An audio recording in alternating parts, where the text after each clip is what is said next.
Waalaikumsalam. Waalaikumsalam warahmatullahi Waalaikumsalam warahmatullahi wabarakatuh. Alhamdulillah wassalatu wassalamu ala Rasulillah wa ala alihi wa ashabihi wa man tabi'ahum bi ihsanin ila yaumil qiyamah wa ba'd. Rekan-rekan peserta takjil, talk show dan kajian ilmu Al-Qur'an yang senantiasa Allah muliakan. Syukur alhamdulillah kita memuji Allah Subhanahu wa taala dengan segala kerendahan yang ada pada diri kita. Kita berharap semoga ya puji syukur kita dengan mengucapkan alhamdulillahirabbil alamin senantiasa menambah spirit buat kita untuk kemudian sama-sama belajar kembali di sesi takjil terakhir bersama guru kita Dr. Haji Zainal Arifin Madhkur MA yang alhamdulillah sudah hadir di tengah kita semuanya. Semoga beliau beserta keluarga senantiasa Allah jaga dan Allah berkahi serta Allah senantiasa lindungi dalam setiap langkah perjalanan dakwah beliau.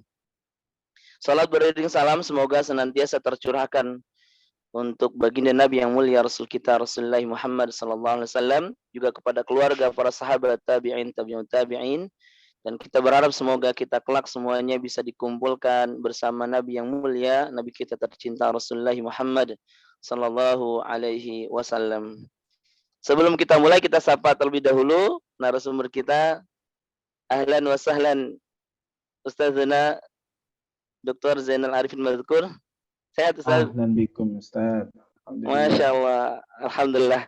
Ini kali kedua kami berjumpa beliau di media Zoom. Mudah-mudahan bisa berjumpa langsung ya teman-teman sama beliau insya Allah taala. Baik teman-teman yang senantiasa Allah muliakan, sekali lagi semangat untuk menimba ilmu karena ini adalah jalan kemudahan untuk kita bisa masuk ke dalam syurganya Allah SWT. Terlebih apa yang kita kaji hari ini merupakan bahasan yang menarik luar biasa ya, dari kompilasi takjil sejak awal di mana kita mengenal sanad ulama Al-Qur'an Nusantara kita, kemudian mengenal sejarah ilmu qiraat dan juga poin-poin yang lainnya sampai pada titik di mana kita akan mengenal Al-Qur'an yang senantiasa kita baca ya pada mushaf, entah itu mushaf standar Indonesia atau mushaf standar Madinah yang kita pakai ya, bagaimana sejarah penulisan rasam, kemudian dobat serta perbedaan di antara kedua mushaf yang beredar di tengah kaum muslimin saat ini. Baik, untuk keberkahan majlis kita, mari kita awali dengan membaca basmalah. Bismillahirrahmanirrahim. Sepenuhnya majlis ini kami serahkan kepada narasumber kita yang alhamdulillah tadi sudah kita sampaikan profilnya di awal. Sekarang kita tunggu-tunggu materi dari beliau. Semoga apa yang disampaikan senantiasa menjadi spirit semangat buat kita untuk mencintai Al-Quran sampai dengan sampai dengan akhir hayat kita. Taib, kepada narasumber kita Dr. Haji Zainal Arifin Madhkur ya, falyatafaddal mashkura. Pada beliau kami persilahkan majlis ini. Fadhal. Terima kasih. Assalamualaikum warahmatullahi wabarakatuh. Waalaikumsalam warahmatullahi wabarakatuh. Bismillah, alhamdulillah, wassalatu wassalamu ala rasulillah wa ala alihi wa ashabihi wa mawala. Ustaz Anwar Siddiq yang saya hormati, teman-teman yang bergabung di acara takjil ya, yang dimuliakan Allah Subhanahu wa taala. Syukur alhamdulillah sesuai dengan acara yang sudah diagendakan, kita bisa bertemu walaupun melalui virtual Zoom ya. Semoga apa yang kita niatkan seperti tadi sudah disampaikan oleh Ustaz Anwar mendapatkan keridhaan dari Allah Subhanahu wa taala dan mendapatkan ilmu yang bermanfaat gitu ya.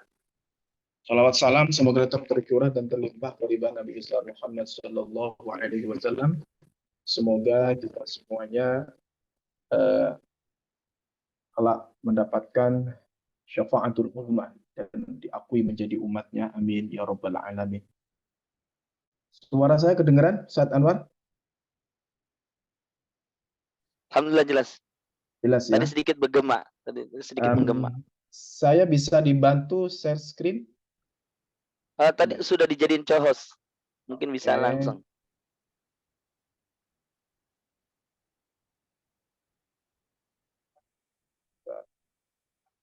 Sudah ya. Sudah. Baik. Ini lewat saya atau lewat antum nih? Lewat kami. Oh iya, oke, Mau lanjut. dari Kiai langsung? Oke, enggak, lewat antum aja udah. Taib. Baik. Next, tema kita hari ini adalah akan membincang ya terkait dengan pengantar ilmu rosem dan lobat ya, serta letak perbedaannya pada mushaf Indonesia atau mushaf standar Indonesia dan mushaf Madinah.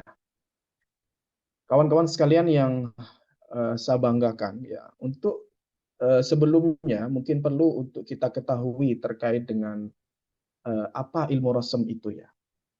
Jangan-jangan kita selama ini salah dalam mempersepsikan atau memahami rosem. Baik, kita akan mulai. Apa itu rosem? Ya, rosem ini adalah istilah ya.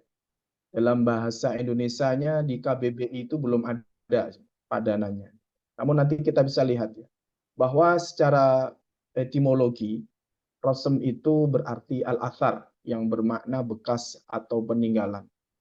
Kata ini juga memiliki beberapa sinonim, ya, padanan kata seperti az-zabur, ar-roshem, ya, pakai shin, al-khat, ar-raqam, al-kitabah, as-satr. Ya, ini semua memiliki arti yang memiliki makna tulisan. Ya. Ini padanan dari rosem. Kemudian secara istilah yang disebut rosem adalah sistem, ya, sistem penulisan kalimat-kalimat Al-Quran yang telah disetujui oleh sahabat Utsman atau Khalifah Utsman pada waktu penulisan mushaf Al-Quran di masanya. Ya, makanya kalau kawan-kawan lihat di beberapa mushaf itu biasanya disebutnya mushaf Utsmani atau rosemnya rosem Utsmani. Ya, itu penyebabnya adalah karena pembakuan atau sistem penulisan ini disepakati, dibakukan pada masa kekhalifahan ketiga ya, Khalifah Utsman ibnu Affan. Ini terjadi pada tahun 28 Hijriah. Ada juga yang mengatakan terjadi pada tahun 30 Hijriah. Next. Rosem sendiri, lanjut, ini dibagi menjadi 3 ya, teman-teman. Ada yang pertama disebut rosem imla'i atau nahwiyah. Kemudian ada rosem arudi atau ya biasanya yang suka arud gitu ya. Kemudian yang ketiga ada rosmul usmani atau rosmul istilahi ya. Kita tidak akan membahas yang pertama dan yang kedua, tetapi yang kita fokuskan pada pertemuan pagi ini adalah yang ketiga. Oke, lanjut. Berikut adalah contoh perbedaannya. Teman-teman bisa lihat bagaimana rosem imla'inya as-shalah. Bagaimana rosem arudinya as-shalah. Itu biasanya kalau dalam syair itu kan ada satar yang berbeda gitu ya. Itu penulisannya suka berbeda. Ini contoh mudahnya saja ya, kita ambil yang mudah. Kemudian bagaimana rosem Utsmani ya. Ya, as-shalah ditulis dengan waw ya, as-shalah tidak dalam alif. Dan seterusnya zakat pun demikian. Sementara kata sirat, nah ini memiliki padanan ya. Dalam rosemnya itu bisa 2. Nah, ini sering menjadi titik perbedaan antara mushaf Indonesia dan Madinah. Kalau imlainya sirat ya dengan alif ya, sirat setelah ro ada alif. Sementara di dalam Rosmul Utsmani itu bisa 2. Bisa ditulis dengan tanpa alif, walaupun bacaannya sama. Boleh juga ditulis dengan alif ya. Ya, sebagaimana kita tahu nanti mushaf Madinah menggunakan yang pertama tanpa alif, tapi ada harokat kecil, dan mushaf Indonesia menggunakan alif. Lanjut. Nah, apa itu rosem ya? Sekarang setelah kita tahu bahwa rosem itu adalah sebuah sistem, ya. Selanjutnya kita perlu paham ya bahwa substansi Rasm Utsmani atau Rasm Al-Quran itu pertama adalah dia merupakan batang tubuh tulisan. Ya, saya ulang, Rasm itu adalah batang tubuh tulisan. Atau dalam istilahnya Dr. Aiman Suwaid itu disebutnya dengan jismul harf, ya, jismul harf. Ya, tanpa menyertakan titik harokat atau tanpa menyertakan harokat, kalau bahasa kitanya, atau naktul i'rab, ini bahasa literaturnya, saya kembali bahasa, dan tanpa titik huruf. Karena dulu huruf-huruf itu tidak bertitik. Karena dulu huruf-huruf itu tidak berbaris atau tidak berharokat. Itu namanya rasm ya. Jadi kalau titik dan harokat atau tanda baca itu tidak ada kaitannya dengan rasm. Itu yang pertama. Kemudian yang kedua, rasm juga bukan kaligrafi. Ya. Rasm tidak ada kaitannya dengan unsur keindahan, bagaimana cara menuliskan, tetapi lebih terkait dengan faktor kebahasaan ya. Itu rasm. Makanya nanti kalau teman-teman melihat manuskrip-manuskrip lama, manuskrip Utsman atau yang semasa dengan itu, pasti akan kita temukan tulisan-tulisan polos tanpa titik, tanpa harokat, ya, tanpa titik, tanpa harokat, dan tulisannya tidak bagus-bagus amat gitu ya, kurang bagus istilahnya ya. Jadi biasanya dikenal dengan skrip Hijazi atau hot kufi. Ini kalau Hijazi dianggap lebih tua, setelahnya itu dikenal dengan hot kufi. Oke, lanjut. Next. Nah, sedikit untuk menyegarkan ingatan kita, beberapa waktu yang lalu mungkin pernah beredar ya broadcast di media sosial yang menyebutkan, menginformasikan agar kita berhati-hati ada mushaf Al-Quran palsu beredar, ya, di mana Qaf itu ditulis dengan satu titik.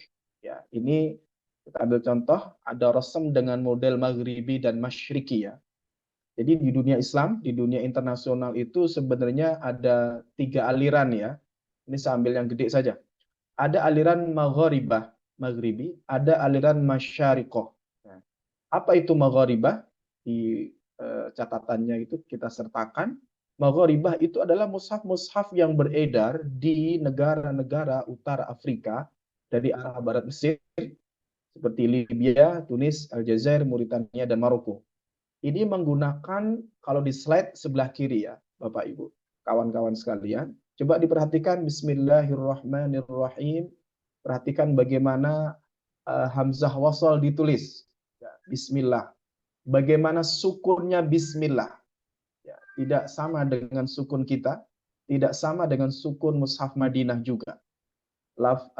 Hamzah wasal juga tidak menggunakan kepala shad, tidak menggunakan tanda lain, itu bahkan tandanya nambah. Kemudian yang menarik lagi adalah kata kul. Kita masuk ya, di kul a'udzu birabbin nas. Ini mushaf Maghribah.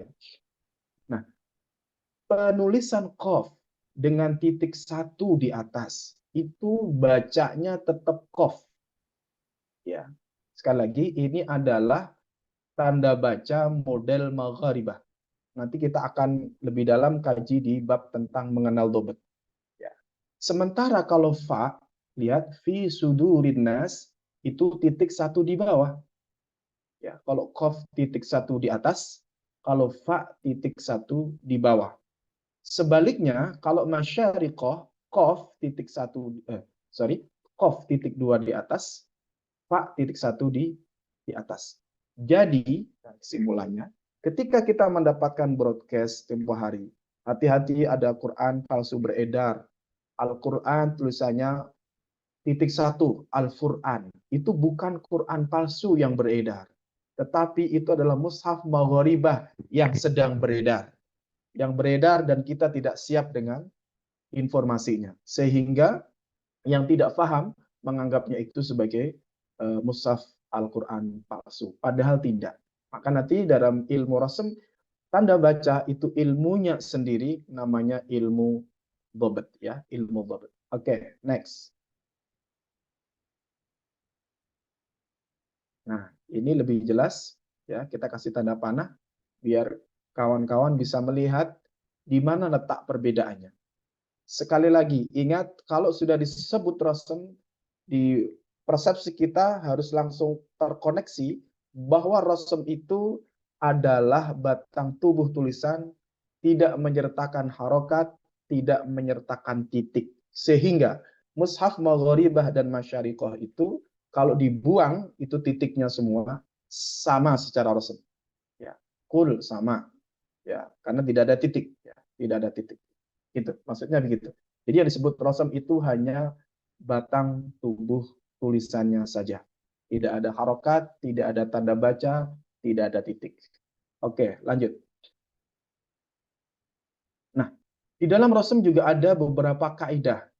Ya, ada kaidah-kaidah penulisan Al-Quran dengan rasam Utsmani ya. Ini kita ambilkan yang masyhur. Ya, ini ada 6, ada kaidah hadful huruf ya, az-ziyadah, al-hams, al-badal, al-fasl wal wasl, kemudian ada kaidah ma fihi qira'atani wa kutiba ala ihdahuma. Artinya kalau ada dua qiraat itu biasanya dalam rasam ditulis salah satunya. Ya. Seperti apa contohnya? Kita lihat. Next. Nah, ini. Oke, itu contoh hadzaf seperti di ya nida ya ayyuhalladzina amanu, ayat puasa itu alifnya 1. Ya. Kalau ada alif 2 berarti itu imla'i. Az-ziyadah banu ada alifnya, al-hamzah ya. Idzan utumina hayyi, as-shalah itu kaidah badal, al-fasl wal wasl itu mimma contohnya ya. Apakah min dengan ma atau mimma langsung tasydid. Kemudian yang ma fi qira'atani wa kutiba ala ihdahuma ini bisa contohnya yakhda'una yukhadi'una ya, atau wawassa dan wa'ausa. Bisa juga malik yaumiddin ya, tetapi ini tidak lazim dibaca contoh ya. Kalau malik ini contoh bisa dibaca dua-duanya. Ya, malik tanpa alif itu bisa dibaca pendek. Malik yaumiddin secara qiraat bisa juga dibaca malik yaumiddin. Oke. Next.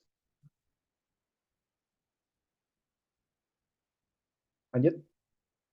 Nah, bagaimana contoh konkretnya rasem bila kita tarik ke dalam khot naskhi ya. Ini contohnya ya. Jadi kira-kira kalau Bapak Ibu, kawan-kawan sekalian, ya, teman-teman, kalau mau melihat mushaf sekarang, kita kembalikan ke rasem ya kira-kira begini. Innal ladzina kafaru sawa'un 'alaihim a'anzartahum am lam tunzirhum la yu'minun. Khatamallahu 'ala qulubihim wa 'ala sam'ihim wa 'ala basarihim isyawatu wa lahum 'adzabun 'adzim. Jadi tidak ada titik, tidak ada harokat. Bisa dibayangkan bagaimana orang bisa membaca ya. Mungkin kalau hafal sih lancar gitu. Tapi kalau tidak hafal biasanya juga menebak-nebak ini bacanya bagaimana gitu ya. Tapi kira-kira begini ya. Jadi kalau dituliskan rosemnya saja berarti harus disunyikan dari titik, harus disunyikan dari harokat. Lanjut. Nah, setelah kita mengenal ya apa itu rosem, selanjutnya kita lihat apakah ada literaturnya. Jangan-jangan Ustadz ngarang nih, Ustadz Anwar ya. Ada nggak dasarnya ini? Oke, kita lihat. Jadi ilmu Rasem Utsmani atau ilmu Rasem itu ternyata termasuk kategori ilmu tua. Ilmu tua itu maksudnya muncul dari awal-awal ya, muncul duluan. Jadi literatur Rasem Utsmani itu sudah dikenal sejak abad-abad awal Hijriah ya. Akan tetapi tidak semuanya diketemukan fisiknya, beberapa di antaranya tinggal riwayat saja. Nah, karya-karya tersebut kalau dipetakan terbagi menjadi dua, ya. Ada yang disusun tematis, maudhu'i, ada juga yang disusun per surah. Ya, ini terserah kita nih mau baca yang mana. Kalau maudhu'i contohnya kitab Al-Muqni karya Ad-Dani, ini nanti yang menjadi sandaran mushaf Indonesia. Dan ada yang per surah, ya. Ditulis kitab Mukhtasar At-Tabyin karya Abu Dawud wafat 496, ini yang menjadi sandaran mushaf Madinah ya. Ad-Dani dan Abu Dawud ini guru murid sebenarnya ya. Gurunya Ad-Dani, muridnya Abu Dawud. Tetapi walaupun relasinya guru murid dalam hal penulisan rasem, keduanya sering berbeda satu sama lain. Di dunia Islam ada yang kemudian mentarjih pendapat gurunya, ada yang memilih mentarjih pendapat Abu Dawud, muridnya. Oke, lanjut. Seperti apa kitabnya? Bisa tunjukkan covernya saja Ustadz ya. Nanti kalau mau aslinya, jadi mungkin Ustadz Anwar Siddiq bisa memfasilitasi teman-teman ya. Kalau mau aslinya bisa pesan ini, yang banyak terbitan dari Mesir ya. Yang sebelah kiri ini yang mukni yang saya maksud, ini yang menjadi sandaran mushaf Indonesia. Kenapa kemudian di mushaf standar Indonesia itu surat itu pakai alif, kitabnya di sini, ya di kitab Al-Muqni. Kenapa kemudian surat dalam mushaf Madinah itu tidak menggunakan alif, keterangannya di kitab Mukhtasar At-Tabyin li Hija'it Tanzil, ya. Jadi ini dua-duanya matbu', ya. Dua-duanya ada PDF-nya. Kalau teman-teman menghendaki PDF, siapa PDF-nya aja Ustaz misalkan. Itu bisa antum download di Google, itu sudah banyak ya.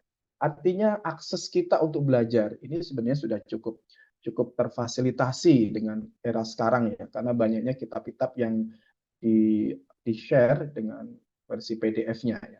Oke, lanjut. Selanjutnya yang sebelah kiri ada Manzumah Aqilatul Atraf. Ini adalah karya Asy-Syatibi ya, yang muallifnya Khirzul Amani. Jadi ini Aqilah ini, dikenal dengan kitab Aqilah, ini menazamkan apa yang ada dalam kitabnya Al-Muqni. Ya, Muqni Ad-Dani itu nazamannya adalah Aqilatul Atraf Al-Qasaid. Oke, sebelah kanannya ini Kitabul Masahif. Ini sebenarnya kitab yang paling tua dibandingkan yang dua di atas tadi. Kenapa dua di atas saya dahulukan, Ad-Dani dan Abu Dawud? Karena tidak ada sejauh ini ya, di konteks sekarang, ini semua mushaf hampir mengacu dua imam ini ya. Karena Ad-Dani dan Abu Dawud ini dikenal sebagai Asy-Syaikhani fir Rasm. Ya, jadi ibarat hadis itu Bukhari Muslimnya ya dua orang tadi. Ad-Dani ya itu gurunya, Abu Dawud itu muridnya. Ya. Sementara Kitabul Masahif ini sebenarnya lebih senior secara periodisasi ya, karena wafat Ibnu Abu Dawud ini 316. Ini anaknya Sunan Abu Dawud ya. Di Kitabul Masahif ini yang menarik ya. Kitab ini walaupun tidak utuh, maksudnya tidak utuh itu menjelaskan bagaimana Al-Qur'an disalin, tapi informasi-informasi terkait dengan mushaf fardiyah para sahabat itu ada di sini. Bagaimana mushafnya para tabi'in itu ada di sini, di kitab ini. Dan biasanya orang-orang orientalis barat ketika mengkritik sejarah pembukuan Al-Quran, berangkatnya juga ada di kitab ini. Jadi kalau teman-teman misalkan tertarik ingin mendalami bagaimana sejarah kodifikasi Al-Quran dan yang lain, saya sarankan pintunya lewat Kitabul Masahif karya Ibnu Abu Dawud ya. Nanti akan mendapatkan banyak informasi yang cukup berharga ya, yang mungkin kita tidak akan dapati dari kitab-kitab yang lain, karena memang ini termasuk kitab induk ya, yang menjadi rujukan para sarjana muslim dan bahkan para orientalis barat. Oke, lanjut. Next, kemudian sebelah kiri itu ada Manzumah Mauridul Dham'an. Ya, Mauridul Dham'an ini nazam juga ya, yang ditulis oleh Al-Kharraz ya, Al-Kharraz wafat 718. Di Manzumah Mauridul Dham'an ini menggabung ya riwayatnya Ad-Dani, riwayatnya Abu Dawud, riwayatnya Asy-Syatibi yang Aqilatul Atraf tadi, dan satu lagi yang mafqudah ya. Kitab Mukhtasar At-Tabyin itu sebenarnya ada nazamnya, namanya Al-Munsif. Hanya saja kitab ini tidak diketemukan fisiknya, tetapi riwayatnya sebagian terselamatkan di kitab Maurid. Di kitab Maurid itu ada 4 riwayat, ada 4 madhab, bolehlah dikatakan demikian. Abu Amr Ad-Dani, Abu Dawud, Asy-Syatibi, dan Al-Balansi, Sahibul Munsif ya, yang menazamkan kitab Maurid Mukhtasar At-Tabyin karya Abu Dawud Sulaiman Ibnu Najah. Kemudian sebelah kanan itu Dalilul Hairan, salah satu syarahnya dari Mauridul Dham'an yang paling banyak dirujuk dalam konteks sekarang. Rata-rata di lajnah murajaah itu rujukannya ya kitab ini. Ya, selain tadi Muqni Ad-Dani, Mukhtasar At-Tabyin, kemudian Mauridul Dham'an, Dalilul Hairan ini. Jadi ini adalah literatur-literatur dalam ilmu rasm yang diwarisi ya dalam peradaban Islam sampai sekarang. Oke, lanjut. Nah, sebelah kiri ada Marsumu Khattil Mushaf. Ini karya Al-Uqaili ya. Ini boleh dikatakan mengkaidahkan ulang ya. Al-Muqni dinazamkan oleh Syatibi. Dari Syatibi dijadikan nasar lagi oleh Al-Uqaili. Jadi apa namanya diringkas lagi ya di kitab Marsumul Khat itu di sistemnya ya ditulis begini. Ada namanya al-qaidatul kulli ya. Ada kaidah umum seperti qiraat. Jadi modelnya itu disistematiskan ulang. Jadi bagaimana tulisan-tulisan yang ditulis secara kaidah umum ya. Misalkan yang ditulis dengan waw ya. Kayak as-shalah, az-zakah, al-haya itu di Marsumul Khat. Ya. Malam yudhaf dalam keterangannya itu metodenya gitu. Setelah itu baru kemudian dijelaskan per surat ya, per surat. Jadi modelnya gitu. Ada kaidah umum, kemudian ada kaidah ada farasnya ya, ada farasnya yang dijelaskan per surat. Itu di Marsumul Khat. Kemudian sebelah kanan itu Nathrul Marjan fi Rasmi Nazmil Quran. Ini boleh dikatakan adalah kitab terbesar dalam ilmu rasm ya. Wafat 1238. Ini hampir satu kurun dengan Syekh Nawawi Banten, beliau ini. Hampir satu masa ya. Berdekatan lah intinya. Intinya ini karya ulama mutaakhirin kelahiran India. Ini ada cetakan terbaru 16 jilid. Nanti covernya saya tunjukkan di bawah. Jadi nanti kalau mau beli aslinya juga sama. Mungkin yang menyediakan itu ya di Mesir yang nyetak semua itu. Oke, lanjut. Kemudian ada Rasmul Mushaf Dirasah Lughawiyah Tarikhiyah. Ini karya Ghanim Qadduri. Kalau teman-teman pengen melihat bagaimana sejarah kronologis Al-Quran ditulis, qoblal tadwin atau qoblal bi'tsah wa ba'dal bi'tsah wa ba'dal bi'tsah bisa melihat kitab ini. Rasmul Mushaf Dirasah Lughawiyah Tarikhiyah. Jadi ini detail karya S2-nya ya, Dr. Ghanim Qadduri Alham. Ini sudah profesor beliau, tinggal di Irak, di Tikrit. Kemudian sebelah kanan ada Rasmul Mushaf wa Dhabtuh. Karena biasanya kalau sudah bicara mushaf itu kalau sudah bicara rasm ya, maka mau tidak mau, suka tidak suka harus bicara dhabt. Tadi kata kuncinya sama ya. Ketika rasm hanya jismul harf. Kalau sudah berbincang masalah tanda baca itu ilmunya dhabt. Maka rasmul mushaf wa dhabtuh. Ya, jadi kalau baca rasm ya harus sekalian dhabt. Tidak bisa kemudian berdiri sendiri. Termasuk karyanya Ad-Dani dan Abu Dawud nanti ada karya pelengkapnya ya. Kalau keris itu ada warangkanya untuk menjadi pelengkap ya. Nanti kita lihat di bab tentang Ad-Dhabt.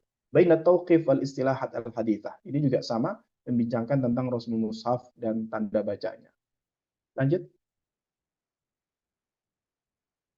Ini karya tahun 2015, Mu'jamur Rasmul Utsmani. Ini hanya kata-kata tertentu.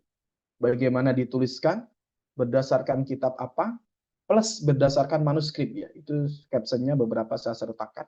Jadi kalau teman-teman penasaran, ini kenapa sih tulisannya begini, ini kenapa tulisannya begitu? Kalau nggak mau capek, buka kitab ini, Mu'jam Rasmul Utsmani. Ya, ini sudah tercetak juga, ada PDF-nya juga. Next. Nah, ini yang saya sebut tadi, karya ensiklopedia rasm terbesar. Nathrul Marjan fi Rasmi Nazmil Quran. Ini cetakan terbaru ada 16 jilid. 16 jilid, cukup besar. Jadi nanti teman-teman kalau misalkan penasaran, kenapa sih Quran Indonesia sering beda dengan Madinah? Kalau nggak mau pusing, miliki kitab ini. Saya tidak promosi ya. Miliki kitab ini, Ustaz Anwar. Di sini semua jelas. Siapa yang mengatakan begini, siapa yang mengatakan begitu, di kitab mana, di halaman berapa, safhah berapa. Itu jelas di sini ya. Ini 16 jilid, cukup besar. Dan hanya menjelaskan terkait bagaimana Al-Quran ditulis. Tidak lebih, tidak kurang. Jadi belum ada kitab segede ini ya. Ini tebal sekali ini. Yang terbaru itu 16 jilid. Oke, lanjut. Nah, ini adalah peta Rasm ya, kitab-kitab Rasm Utsmani dari abad kedua sampai abad 14 kita sekarang. Yang tadi kita singgung sebagian sudah mafkudah, hilang dari peredaran, tinggal riwayat. Misalkan abad kedua itu ada ikhtilaf Masahif Syam wal Hijaz wal Iraq Al-Yakhsibi, ya. Wafat 118. Jadi perbedaan mushaf Syam, Hijaz dan Irak. Ini kitabnya sudah tidak ketemu, tapi nanti Bapak, Ibu, kawan-kawan bisa menemukan riwayatnya di kitabnya Ad-Dani. Ya, bisa menemukan riwayat perbedaan dari Syam, Hijaz dan Irak, mushaf-mushaf yang beredar di Syam, Hijaz dan Irak di karya-karya yang tadi kita sebutkan di atas, di literatur yang tadi itu. Oke, lanjut. Selanjutnya kita akan beralih, ya. Setelah Rasm Utsmani atau Rasm kita paham, ya, kita masuk kepada ilmu dhabt, ya.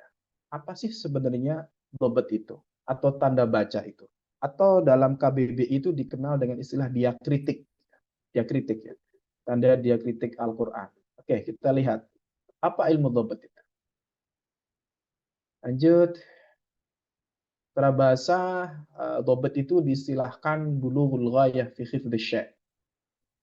Tersampaikannya sesuatu dalam menjaga sesuatu, gitu, ya.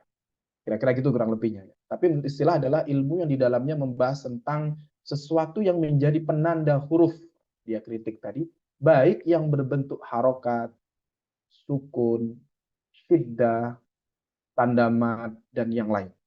Ya, kalau mungkin selama ini kita menganggap bahwa tanda mat, tanda hamzah wasol itu rasem, secara keilmuan itu salah. Ya, itu ilmunya namanya ilmu dhabt. Ya. Istilah dhabt bersinonim dengan asyakal. Ada yang menyamakan, ada yang membedakan.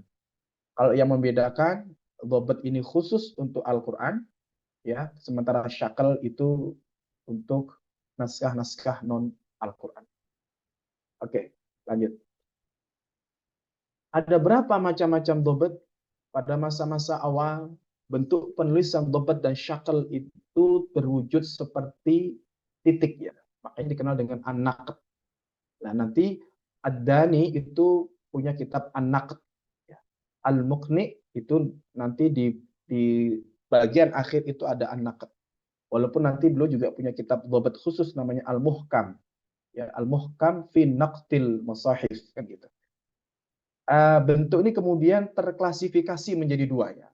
Dhabt itu ada dua cabang dalam keilmuannya. Ada namanya naqtul i'rab, titik untuk penanda harokat. Ya. Jadi dulu harokat fathah, kasrah, dhammah itu bentuknya titik, maksudnya gitu. Yang kedua ada naqtul i'jam. Ini untuk huruf-huruf yang sama. Ba, ta, tha, jim, kha, dal, zal, sin, shin. Itu namanya dhabt, titiknya. Kalau batang tubuhnya adalah rasm. Bahkan di masa-masa awal, dhabt juga pernah ditulis dengan huruf. Jadi iyaka itu ditulis dengan iyaka. Tapi bacanya nggak boleh iyaka, ya, tapi tetap iyaka. Itu dhabt, ya, dhabtnya saja. Oke, lanjut. Kita masuk pada naqtul i'rab, ya. Apa itu naqtul i'rab? Ya, titik penanda i'rab, ya. Peletak dasar naqtul i'rab menurut salah satu sumber adalah Al-Khalil bin Ahmad. Menurut riwayat yang lain Nasir bin Asim. Ada juga yang mengatakan Abdullah bin Ishaq Al-Hadrami. Namun di sini seperti yang kita tulis dengan warna biru, ya. Menurut sumber yang terpercaya, saya kutip dari pendapat Abu Amr Ad-Dani, Abu Dawud yang Syekhon tadi, dan Abu Hatim, ya. Peletak dasar ini adalah Abul Aswad Ad-Du'ali. Ya, ini wafat 60 Hijriah, ada yang mengatakan 69. Ya, jadi di tahun itu baru muncul namanya naqtul i'rab, ya. Next. Lanjut. Kemudian setelah naqtul i'rab, ya, titik untuk harokat, baru muncul setelahnya naqtul i'jam. Baru muncul setelahnya titik ba, ta, sa, ya, titik jim, kho, titik sya, titik za, titik zai, titik ya. Itu setelah naqtul i'rab, ya. Nah, adapun apa namanya,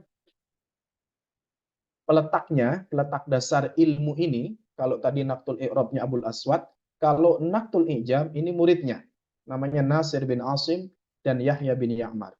Ini terjadi di masa pemerintahan Hajjaj bin Yusuf Ats-Tsaqafi, ya, di masa kekhalifahan Umayyah Abdul Malik bin Marwan. Oke, lanjut. Ruang lingkup ilmu dhab apa saja? Ya, ini ada beberapa. Ini saya kutipkan dua ya. Menurut Ibnu Wathiq, cakupannya ada 7. Hamzah, ya, Hamzah itu bagian dari dhabt. Mat, tanda mat maksudnya, ada mat panjang, yaitu dhabt itu, bukan rasam. Syiddah, bagaimana bentuk tasydid, harokat, fathah, kasrah, dhammah, sukun, yang tadi kita lihat mushaf maghribah itu dengan buletan, sifir kalau bahasa kita.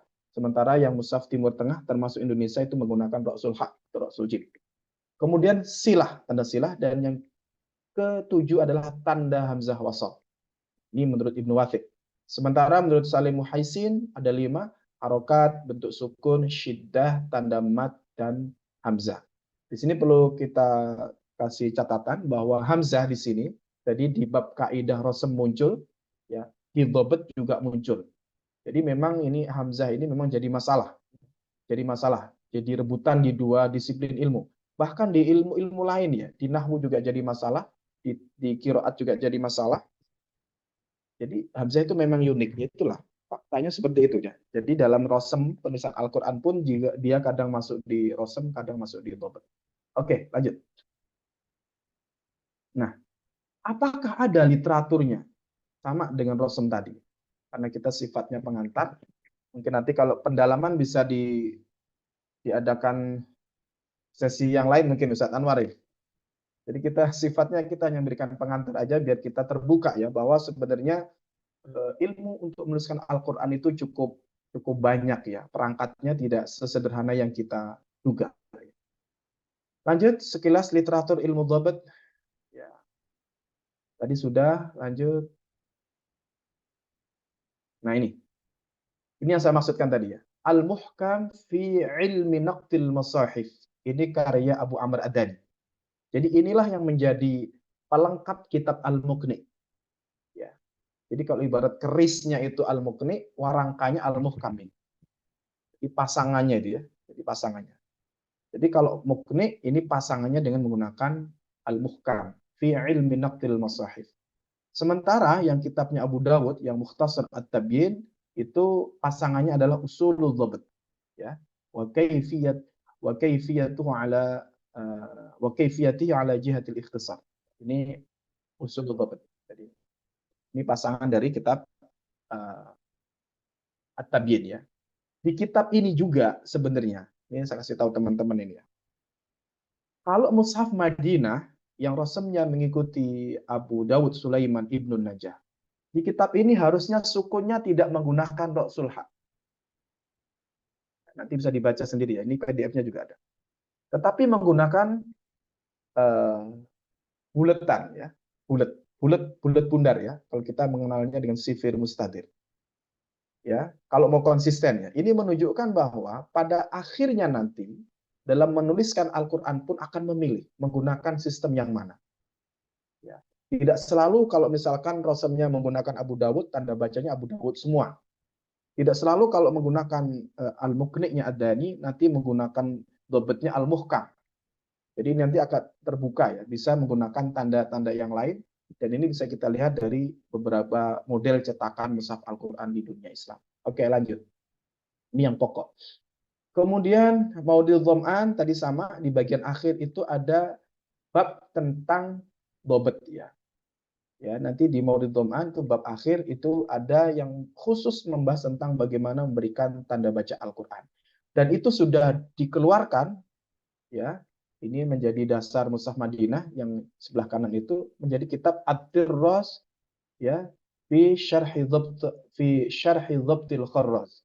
Jadi dikeluarkan menjadi kitab tersendiri namanya At-Tirraz ya, At-Tirraz. Ya, ini apa namanya? Khusus yang membaca tentang tanda baca ya. Bagaimana misalkan ada tanwin yang bertumpuk, tanwin yang mutatabi. Ini kitabnya di sini. Kitabnya di sini. Oke, lanjut. Kemudian ada juga yang kecil-kecil, ini ada Sabil ila dhabti kalimatit tanzil. Kemudian Irsyadut Talibin ila Dhabtil Kitabil Mubin. Ini karya Syekh Salim Muhaisin. Misalkan teman-teman penasaran sebenarnya cara menulis hamzah wasol itu ada berapa? Di kitab ini yang sebelah kanan, Irsyadut Talibin, ini ada keterangan di sana, ada 5 cara menuliskan hamzah wasol. Jadi misalkan selama ini kita menganggap bahwa kepala shot itu satu-satunya, coba dibaca kitab ini. Nanti akan dapat opsi yang lain bahwa penulisan itu bisa berbeda-beda. Oke, lanjut. Kita selesai ya. Baru kita masuk ke Mushaf Indonesia. Mengenal Usmani Mushaf Indonesia. Sebenarnya sejauh mana sih Mushaf Indonesia ini dalam kesesuaiannya terkait Rasul Utsmani. Ini kita lihat ada model Indonesia Pakistan. Ya, ini sebenarnya kenapa Indonesia Pakistan? Karena kita dekat dengan mereka. Jadi nanti dalam petanya itu tadi satu yang belum kita jelaskan. Selain ada aliran Masyariqah, ada aliran Magharibah, ada lagi satu aliran Shibhil Qarah Al-Hindiyah. Ya, Shibhil Qarah Hindiyah itu biasanya India Pakistan kita. Ya, ini anak benua India. Nah, kita dalam beberapa hal itu berkesesuaian dengan ini. Ya, berkesesuaian dengan anak benua India. Misalkan apa? Harokat berdiri. Ya, Bismillah kenapa berdiri itu? Kenapa ada dhammah terbalik dan yang lain? Itu adalah model-model Shibhil Qarah Al-Hindiyah. Oke, lanjut. Nah, kita masuk sebenarnya apa sih mushaf standar Indonesia itu? Supaya nanti kita tidak salah paham ya.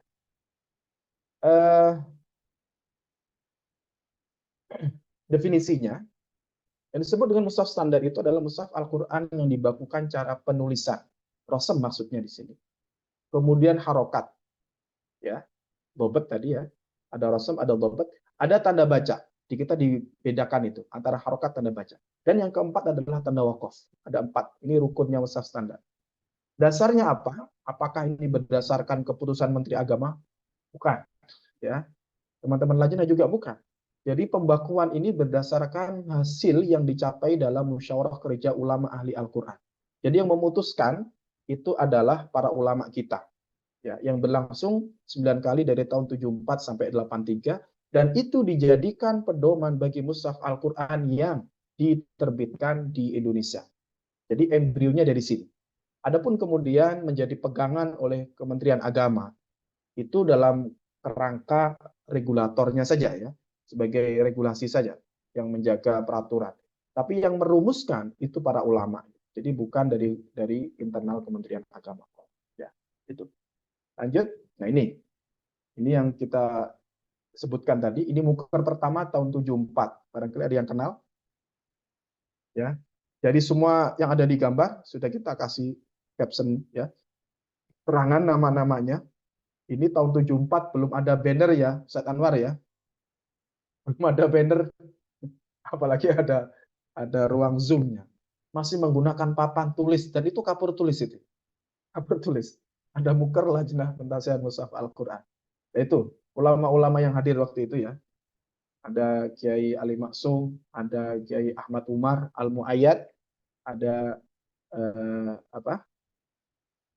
Kiai Nur Ali yang Bekasi, At-Taqwa itu ya. Ini semua ada namanya itu, tinggal dibaca itu ya. Jadi semua nama itu yang difoto yang masih hidup tinggal 1 orang, yang duduk tidak pakai kopiah itu. Selebihnya sudah almarhum semua itu. Jadi ini adalah embrio mushaf standar Indonesia. Jadi yang merumuskan beliau-beliau ini ya, terkait dengan mau ditulis dengan tulisan apa. Kenapa? Karena dulunya sebelum ada mushaf standar itu penerbit diberikan kebebasan Ustaz Anwar. Jadi ada yang harokat berdiri, ada yang harokat biasa, ada yang nun silah, ada yang tidak pakai nun silah. Nah, itu kemudian tidak terkendali tahun 70-an. Ya, tidak terkendali, tidak ada yang menjelaskan, akhirnya terjadi kegaduhan bahasa kita sekarang. Dan itu kalau mungkin teman-teman yang dari luar Jawa, dari Sumatera, ada yang kenal nama Kiai Azra'i ya, dari Medan, itu yang pertama kali mengirimkan surat ke Kementerian Agama memprotes kenapa negara tidak hadir. Kenapa Kementerian Agama tidak menertibkan ya keragaman tulisan itu. Alasannya adalah kalau tidak ada aturan, yang dibingungkan adalah para pembaca awam. Sebenarnya ini dibaca panjang atau pendek. Kalau yang sudah hafal mah nggak pakai Quran nggak apa-apa ya Ustaz Anwar ya. Ini yang masih terpaku dengan tanda baca tadi. Kalau tidak dibakukan akan membingungkan. Maka akhirnya disusunlah ya satu mushaf ya dengan rangkaian 9 kali karena harus diputuskan bertahap. Qasam yang ngikutin siapa, tanda bacanya menggunakan apa, tanda wakafnya seperti apa dan seterusnya. Itu semua adalah kronologis yang cukup panjang. Baru kemudian tahun 83 tuh lahir namanya mushaf standar Indonesia. Sebelum-sebelumnya kalau mungkin punya Quran orang tua kita, kakek kita, coba Quran-Quran lama itu akan ketemu yang tulisan bertumpuk, ya harokatnya entah lari kemana dan sistem yang berbeda-beda. Itu fakta waktu itu ya sebelum ada mushaf standar. Setelah ada mushaf standar ya penerbitan relatif lebih rapi lah ya. Tentu berbeda bukan karena salah ya, tapi karena untuk keseragaman tadi. Oke, lanjut. Ini situasi sidang mukernya ya. Kertas kerjanya pada nyimak itu. Ya, kira-kira yang disusun itu sudah benar atau tidak. Lanjut. Nah, ini latar belakangnya. Saya kira bisa dibaca sendiri nanti ya. Intinya memang ada keragaman.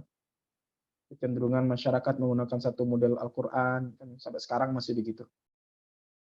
Lanjut. Nah, Al-Quran terbitan luar negeri menjadi model juga. Sekarang juga begitu. Lanjut. Variasi tanda baca juga begitu kan. Ada yang masih senangnya pakai tanda hamzah wasol, ada tanda hamzah kotok dan yang lain. Kemudian tanda wakaf dan seterusnya juga terjadi perbedaan.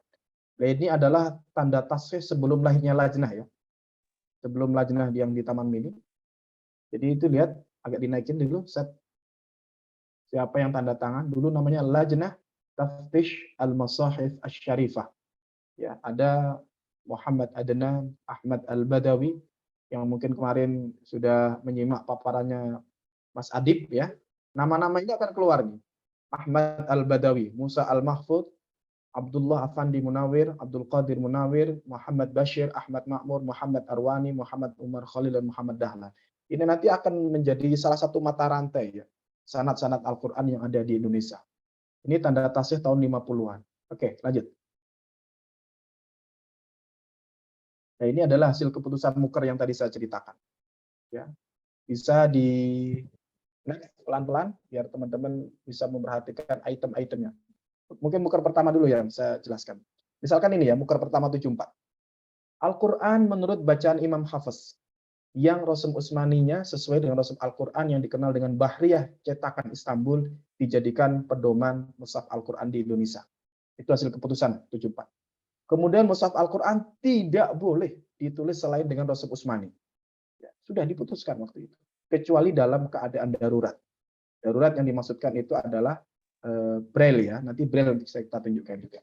Kemudian naskah pedoman penulisan dan pentafsiran mushaf Al-Quran menurut Rasum Utsmani dijadikan pedoman. Jadi Lajnah waktu itu sudah membuat draft ya. Draft bagaimana menuliskan Al-Quran dengan Rasum Utsmani. Hanya saja ya, itu belum terafiliasi madhabnya ya. Jadi masih umum sekali ya. Dan ini mengacu pada kitab Al-Itqan kebanyakan. Ini kemudian oleh para pemerhati itu banyak dikritik. Makanya di tahun 2018 kemudian ada penyempurnaan rasam ya, Ustaz Anwar ya. Nah, nanti itu semua adalah menindaklanjuti ya, meneruskan dari hasil keputusan muker karena waktu itu belum ditetapkan afiliasinya, sementara perkembangannya sekarang itu menuntut itu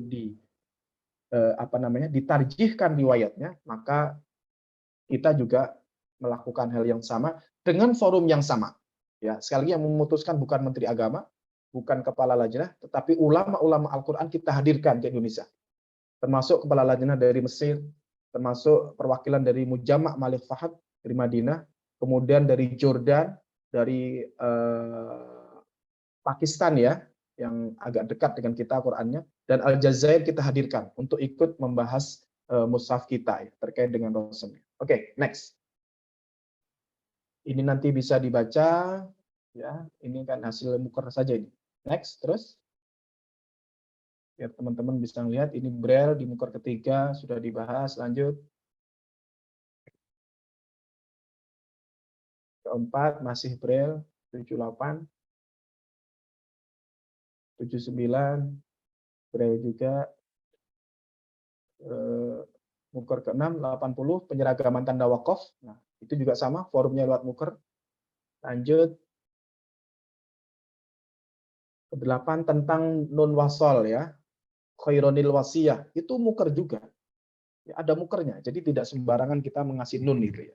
Ada perdebatan para ulama, termasuk pemberian tanda ismam, imalah, tashil ya. Itu juga melalui forum Muker. Jadi bukan kita yang bikin. Ya, tahun 81. Oke, lanjut. 82 menyetujui draft. Sudah mulai jadi itu. Jadi dari rosemnya dulu sepakati, harokatnya disepakati, tanda wakafnya disepakati, pernak-perniknya nunsilah dan yang lain disepakati, baru draftnya 82. Oke. Nah, 83 baru disetujui oleh Muker Ulama. Ya, baru kemudian memerintahkan kepada Lajnah untuk meneliti lagi. Jadi kita sebenarnya disuruh-suruh saja sama Kiai itu, ya, Ustaz Anwar ya, untuk meneruskan hasil keputusan yang sudah disepakati itu. Oke, lanjut. Nah, baru di Muker ke 1084 ditetapkan ya, Mushaf Standar Indonesia itu muncul di sini diktumnya ya, menyambut baik dikeluarkannya KMA. Baru di sini menteri itu ngeluarin KMA. Jadi bukan ujuk-ujuk, apa ujuk-ujuk gitu ya. Bukan tiba-tiba, bukan sekonyong-konyong menteri ngeluarin surat. Enggak ada. Jadi Mushaf Indonesia itu forum mekanismenya tadi lewat forum muker dan melibatkan banyak ulama. Jadi kalau teman-teman menanyakan sebenarnya punya copyright Mushaf standar itu siapa? Ya ulama-ulama kita. Bisa nggak Ustaz dijadiin Madinah? Silahkan disampaikan di kiai. Kalau misalkan nanti di muker disepakati jadikan Madinah, dijadikan Madinah. Tapi kalau para kiai mengatakan ini tetap dipertahankan dan seterusnya, kita semua sam'an wa ta'atan. Menerima hasil keputusan para ulama itu. Oke, lanjut. Nah ini sekarang kita masuk ke varian ya, Mushaf Standar Indonesia. Lanjut. Mushaf standar itu, nah ini KMA-nya 84, ya, cuman ada 3. Standar Utsmani untuk orang awas, Bahriyah untuk penghafal, Braille untuk tunanetra. Lanjut. Baru diperbarui sebentar, bawahnya lagi. Baru diperbarui tahun 2002 kemarin ya, tambah 1 isyarat. Jadi selama ini teman-teman tuli itu belum memiliki mushaf. Teman-teman tunanetra sudah dibikinkan. Teman-teman isyarat belum, kita bikinkan juga. Maka KMA-nya dirubah. Kita susunkan lagi. Jadi nanti teman-teman kalau mau melihat bisa buka di channel LPMQ channel ya, Lajnah. Bagaimana kemudian kita susunkan, kita libatkan semua komunitas tuli yang ada di Indonesia untuk kita bikinkan satu kesatuan mushaf biar tidak membingungkan mereka. Oke, lanjut. Seperti apa penampakannya? Ini teman-teman biar ke gambar. Ini standar Utsmani, harokat berdiri, yang dulu tidak pojok dan sekarang menjadi sistem pojok, ya karena peminatnya senang pojok semua. Kalau dulu pojok itu identiknya orang yang hafal, Ustaz Anwar. Sekarang hafal nggak hafal, pokoknya Quran pojok lah. Ya itu trennya. Ya. Oke, lanjut. Yang bawah ini Bahriyah, ya, Maliki pakai alif, Alamin pakai alif, yang dulu diizinkan oleh para ulama 74. Lanjut.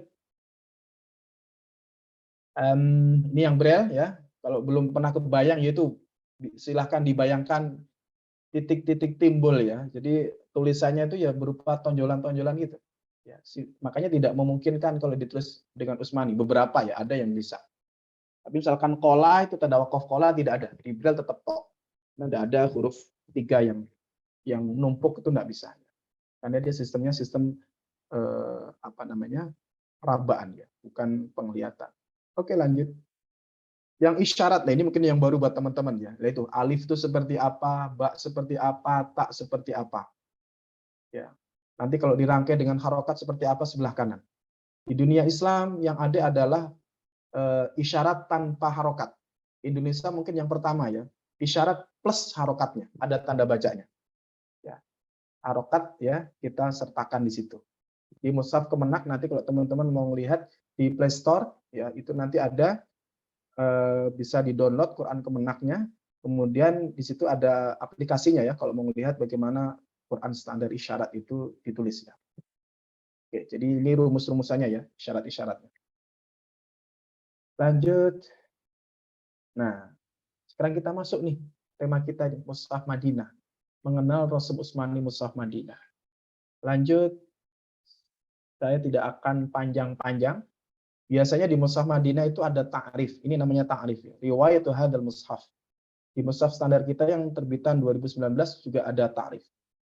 Jadi teman-teman bisa mencermati ya, ketika mengenal satu mushaf bisa dilihat dari sini.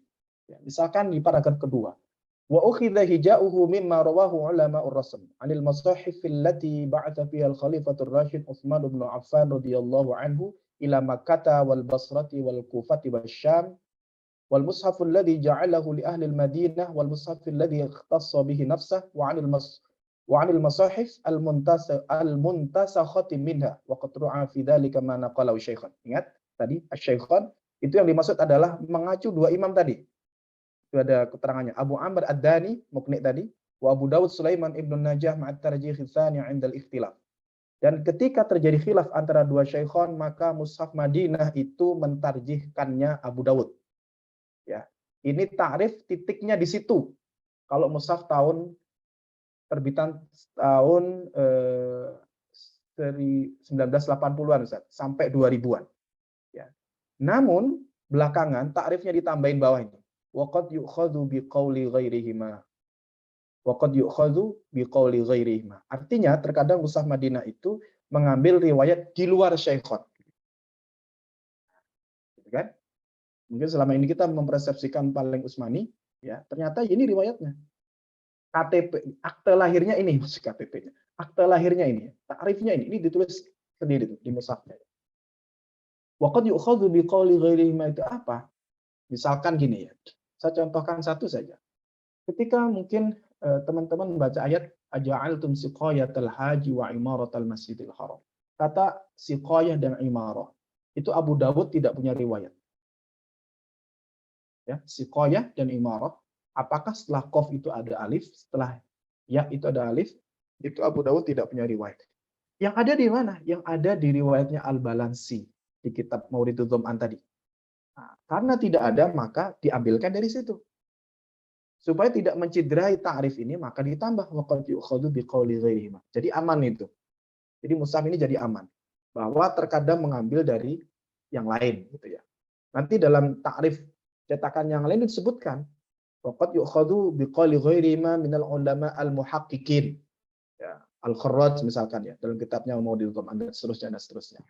Itu untuk mengantisipasi barangkali ada yang ngerti ya dan mempersoalkan ini nggak ada riwayatnya kok ditulis begitu. Tadi kuncinya di ta'rif. Kemudian bawahnya ya wa ukhidat tariqatu dhabti mimma qarrarahu ulama udzabt. Ya, ini lihat nih ala hasabi ma warada fi kitab at-Tirras ila dhabtil kharras. Tadi yang covernya merah itu ya. Wa ghairihi minal kutub dan kitab-kitab yang lain. Artinya memang untuk merefer ya tidak bisa satu kitab.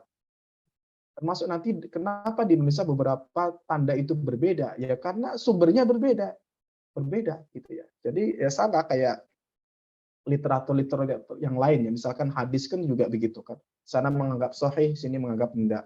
Menurut ini boleh, menurut sana enggak dan seterusnya. Dalam fikih juga begitu. Semua keilmuan begitu. Begitu ya. Nah, termasuk ini ma'al akhti bi'alamatil Khalil bin Ahmad. Mengambil tandanya Al-Khalil tadi yang kita sudah jelaskan. Wa atsba'ihi minal masyariqah, ingat nih, ya, ada diksi masyariqah ghaliban, mengacu pada aliran masyariqah. Badalan min alamatil andalusiyin wal magharibah. Sebagai pengganti tanda-tanda magharibah tadi itu. Yang qaf titik 1 di atas, kan? Itu magharibah semua. Jadi memang Mushaf Madinah itu arahnya ke masyariqah. Pun demikian wa tubi'at fi 'addi ayatihi tariqatul kufiyyin. Adul ayinya menggunakan mazhabnya Al-Kufiyun. Ya, ini sanadnya an Abdurrahman bin Habib As-Sulami an Ali bin Abi Thalib radhiyallahu anhu wa adadu ayil Quran ala tariqatihim 6236 ayat. Ini saya sebutkan, saya ingatkan di sini karena beberapa praktisi medsos ini salah ya. Salah dan menurut saya ini agak menyesatkan. Ketika membuat sebuah postingan bahwa ayat Al-Quran yang benar itu adalah 6236. Ya, kenapa? Nanti ada kitab khusus ya terkait dengan Abdul Ayyid. Ad-Dani punya nih, Al-Bayan fi Addi Ayil Quran. Di situ mazhabnya ada 7 ya, teman-teman. Jadi 6.236 itu hanya salah satu, bukan satu-satunya. Jadi nanti tergantung riwayatnya siapa. Maghribah itu tidak menggunakan hitungan ini. Ya, Maghribah itu menggunakan hitungan ada yang madani awal, ada madani akhir ya, 6.214. Terus berarti ayatnya berkurang, Ustaz? Enggak ada yang berkurang.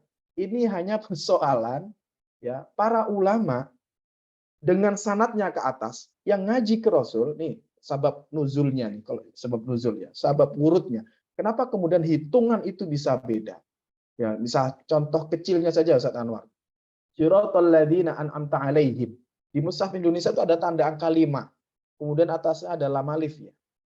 Ini kadang seorang bingung, ini maksudnya apa? Di mushaf Madinah tidak ada. Di mushaf Madinah tidak ada. Itu jawabannya adalah di titik itu ada khilaf. Ya, ada khilaf, ada yang menghitung ayat di situ. Jadi kan Fatihah itu kan sab'ul matani, ya.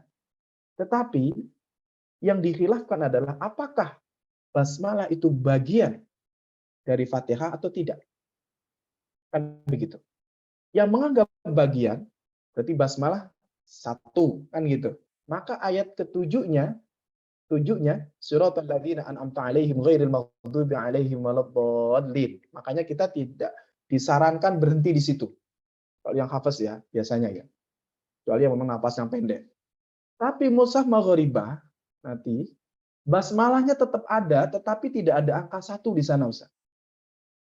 Ya, satunya baru di Alhamdulillahirabbil alamin. Ar-Rahmanir Rahim 2. Maliki Yaumiddin 3. Iyyaka na'budu wa iyyaka nasta'in 4. Ihdinas siratal mustaqim 5. Siratal ladzina an'amta 'alaihim 6. Ya, ghairil maghdubi 'alaihim waladdallin. Jadi perbedaannya adalah tadi Nabi itu kadang berhenti di situ, kadang lanjut di situ. Ulama yang mencatat, wah ini fasilah nih, ayat nih di sini. Yang sana mengatakan, oh enggak, kemarin enggak berhenti di situ kok. Nah, gitu. Perbedaannya di situ. Kalau ayatnya mah sama, huwa, tetap utuh. Jadi yang nyatet doang, kayak antum kuliah gini ya, ngaji gini ya. Kan ada yang lengkap nih catatannya nih. Masih untung ada videonya ini ya. Mungkin direkam nggak Ustaz ini? Ya, kalau direkam, nanti yang kemarin yang kelewat apa ya? Bisa diulang. Zaman Nabi nggak ada rekaman itu. Sesuai dengan daya tampungnya masing-masing. Berapa giga ini memori kita untuk bisa menyerap informasi. Di situ nanti akan menentukan. Ya, makanya muncul mazhab hitungan itu berbeda-beda. Jadi bukan palsu, ya, bukan palsu. Jadi baik yang 6.236 atau 6.214 isinya Al-Fatihah sampai An-Nas. Semuanya sama. Ya, semuanya sama. Makanya ini pentingnya kita untuk belajar ya. Karena memang ilmu ini cukup unik ya. Uniknya maksudnya jarang yang mau membahas, ya, jarang yang mau memfasilitasi. Makanya saya apresiasi ini inisiasi Ustaz Anwar Siddiq dengan lembaganya untuk mencoba menyebarluaskan kajian-kajian seperti ini. Ini sama dengan nashrul ilmi dan menghidupkan keilmuan agar tidak punah. Kalau tidak ada yang membincangkan ya udah habis. Shadaqallahul azim, Ustaz. Tidak ada lagi yang akan membahas ini ya. Nah, ada kitabnya ada nih, waqad i'tama, waqad tumida ya, fi adi ayil Quran. Ala ma warada fi kitabil bayan. Ini tadi yang saya sebut. Al-Bayan karya Abu Amr Ad-Dani, wa nazimatu Zuhri lil Imam Asy-Syatibi. Dan seterusnya. Ya, ini kalau dibaca panjang. Intinya itu. Jadi kalau mau melihat mushaf Madinah, inilah akte lahirnya. Ya, riwayatnya mana? Ya, riwayat qiraatnya siapa, rasamnya mengacu siapa, dobetnya bagaimana, menghitung ayatnya seperti apa. Selebihnya nanti silahkan teman-teman baca. Ya. Jadi kalau kita baca nggak selesai-selesai. Jam berapa ini sekarang? Oke, next. Setengah 10 nih. Nah ini tadi balik lagi Masyriqi Maghribi, coba model tulisannya beda ya. Bagaimana hamzah wasolnya? Nah lihat, Masyriqi pakai kepala shot, Maghribi enggak pakai dia. Coba titik doang itu. Coba lihat. Ya, di bawahnya ada kasroh lagi. Modelnya apa itu? Ini kalau mendeskripsinya gimana ini? Karena kita enggak pakai saja kan. Enggak kepake di kita enggak bisa baca. Oke, lanjut. Next. Nah, kita terakhir terkait dengan perbedaan Rasul Utsmani, Mushaf Standar Indonesia dan Madinah. Ya. Apa saja sebenarnya berbeda di kita? Oke, kita lihat. Lanjut. Nah, ini. Wah, kalau ini mah buku saya. Jadi ini disertasi sebenarnya awalnya. Berangkatnya sama dengan kegelisahan teman-teman. Jadi dulu saya juga gelisah sudah cukup lama. Kenapa? Karena tidak sedikit di antara kawan-kawan saya yang sama-sama menghafal itu mempersoalkan masalah Mushaf Indonesia dan Madinah. Ya. Tapi ketika ditanya mana persoalannya, tidak pernah utuh menjawab. Jawabannya itu ya parsial ya, tidak sampai la yusmin wala yughni min ju' lah. Jadi nggak mengenyangkan juga tidak bikin kita bisa utuh dalam memahami perbedaan itu. Dari sini kemudian saya temukan bahwa terkait rasem ya, berarti kalau saya membahas tentang rasem, teman-teman yang harus aktif dalam persepsinya adalah berarti Ustaz Zainal hanya membahas jismul harf, hanya membahas batang tubuh tulisan, tidak membahas tanda baca. Ya. Nah, ini saya dapatkan perbedaan kita dengan Mushaf Madinah. Lanjut ke bawah, Ustaz. Lanjut, kita lihat angka-angkanya supaya tahu. Nah, ini keterangan saja, lanjut saja. Ini nanti bisa dibaca sendiri. Nah, ini. Oke. Jadi perbedaan kita dengan Mushaf Madinah itu ada 1.765 kata. 1.765 rasam ya. Dengan klasifikasi, ini Mushaf sebelum penyempurnaan ya. Produk tahun 83 yang kita teliti ya, yang sudah disempurnakan tahun 199. Tahun 1999 itu ada 54 rasam yang disempurnakan. Nah, ini kita sudah mengikuti ya proses yang sudah. Jadi sudah melalui proses penyempurnaan yang pertama. Ada deviasi Syekhon 149 di Mushaf standar lama ya. Kemudian riwayat Ad-Dani sudah cukup banyak 1.602, sekitar 91%. Riwayat Ad-Dani qaul kedua ada 2. Riwayat Abu Dawud ada 9. Kemudian yang bawah lagi ada riwayatnya Ibnu Jazari ya. Itu total 1.765%. Nah, untuk mushaf standar hasil penyempurnaan ya yang disempurnakan pernah heboh juga di medsos yang beredar waktu itu katanya Quran kok direvisi kan. Bukan direvisi. Rasamnya ini yang dikonsistenkan. Diadanikan semua. Jadi yang tadi belum adani diadanikan semua. Yang Abu Dawud ganti adani, Ibnu Jazari ganti adani semua. Bacaan tidak ada masalah, hanya konsistensi riwayat. Jadi bukan revisi Al-Qur'an ya, Ustaz Anwar ya. Tolong nanti kalau nanti ada salah paham diluruskan itu ya.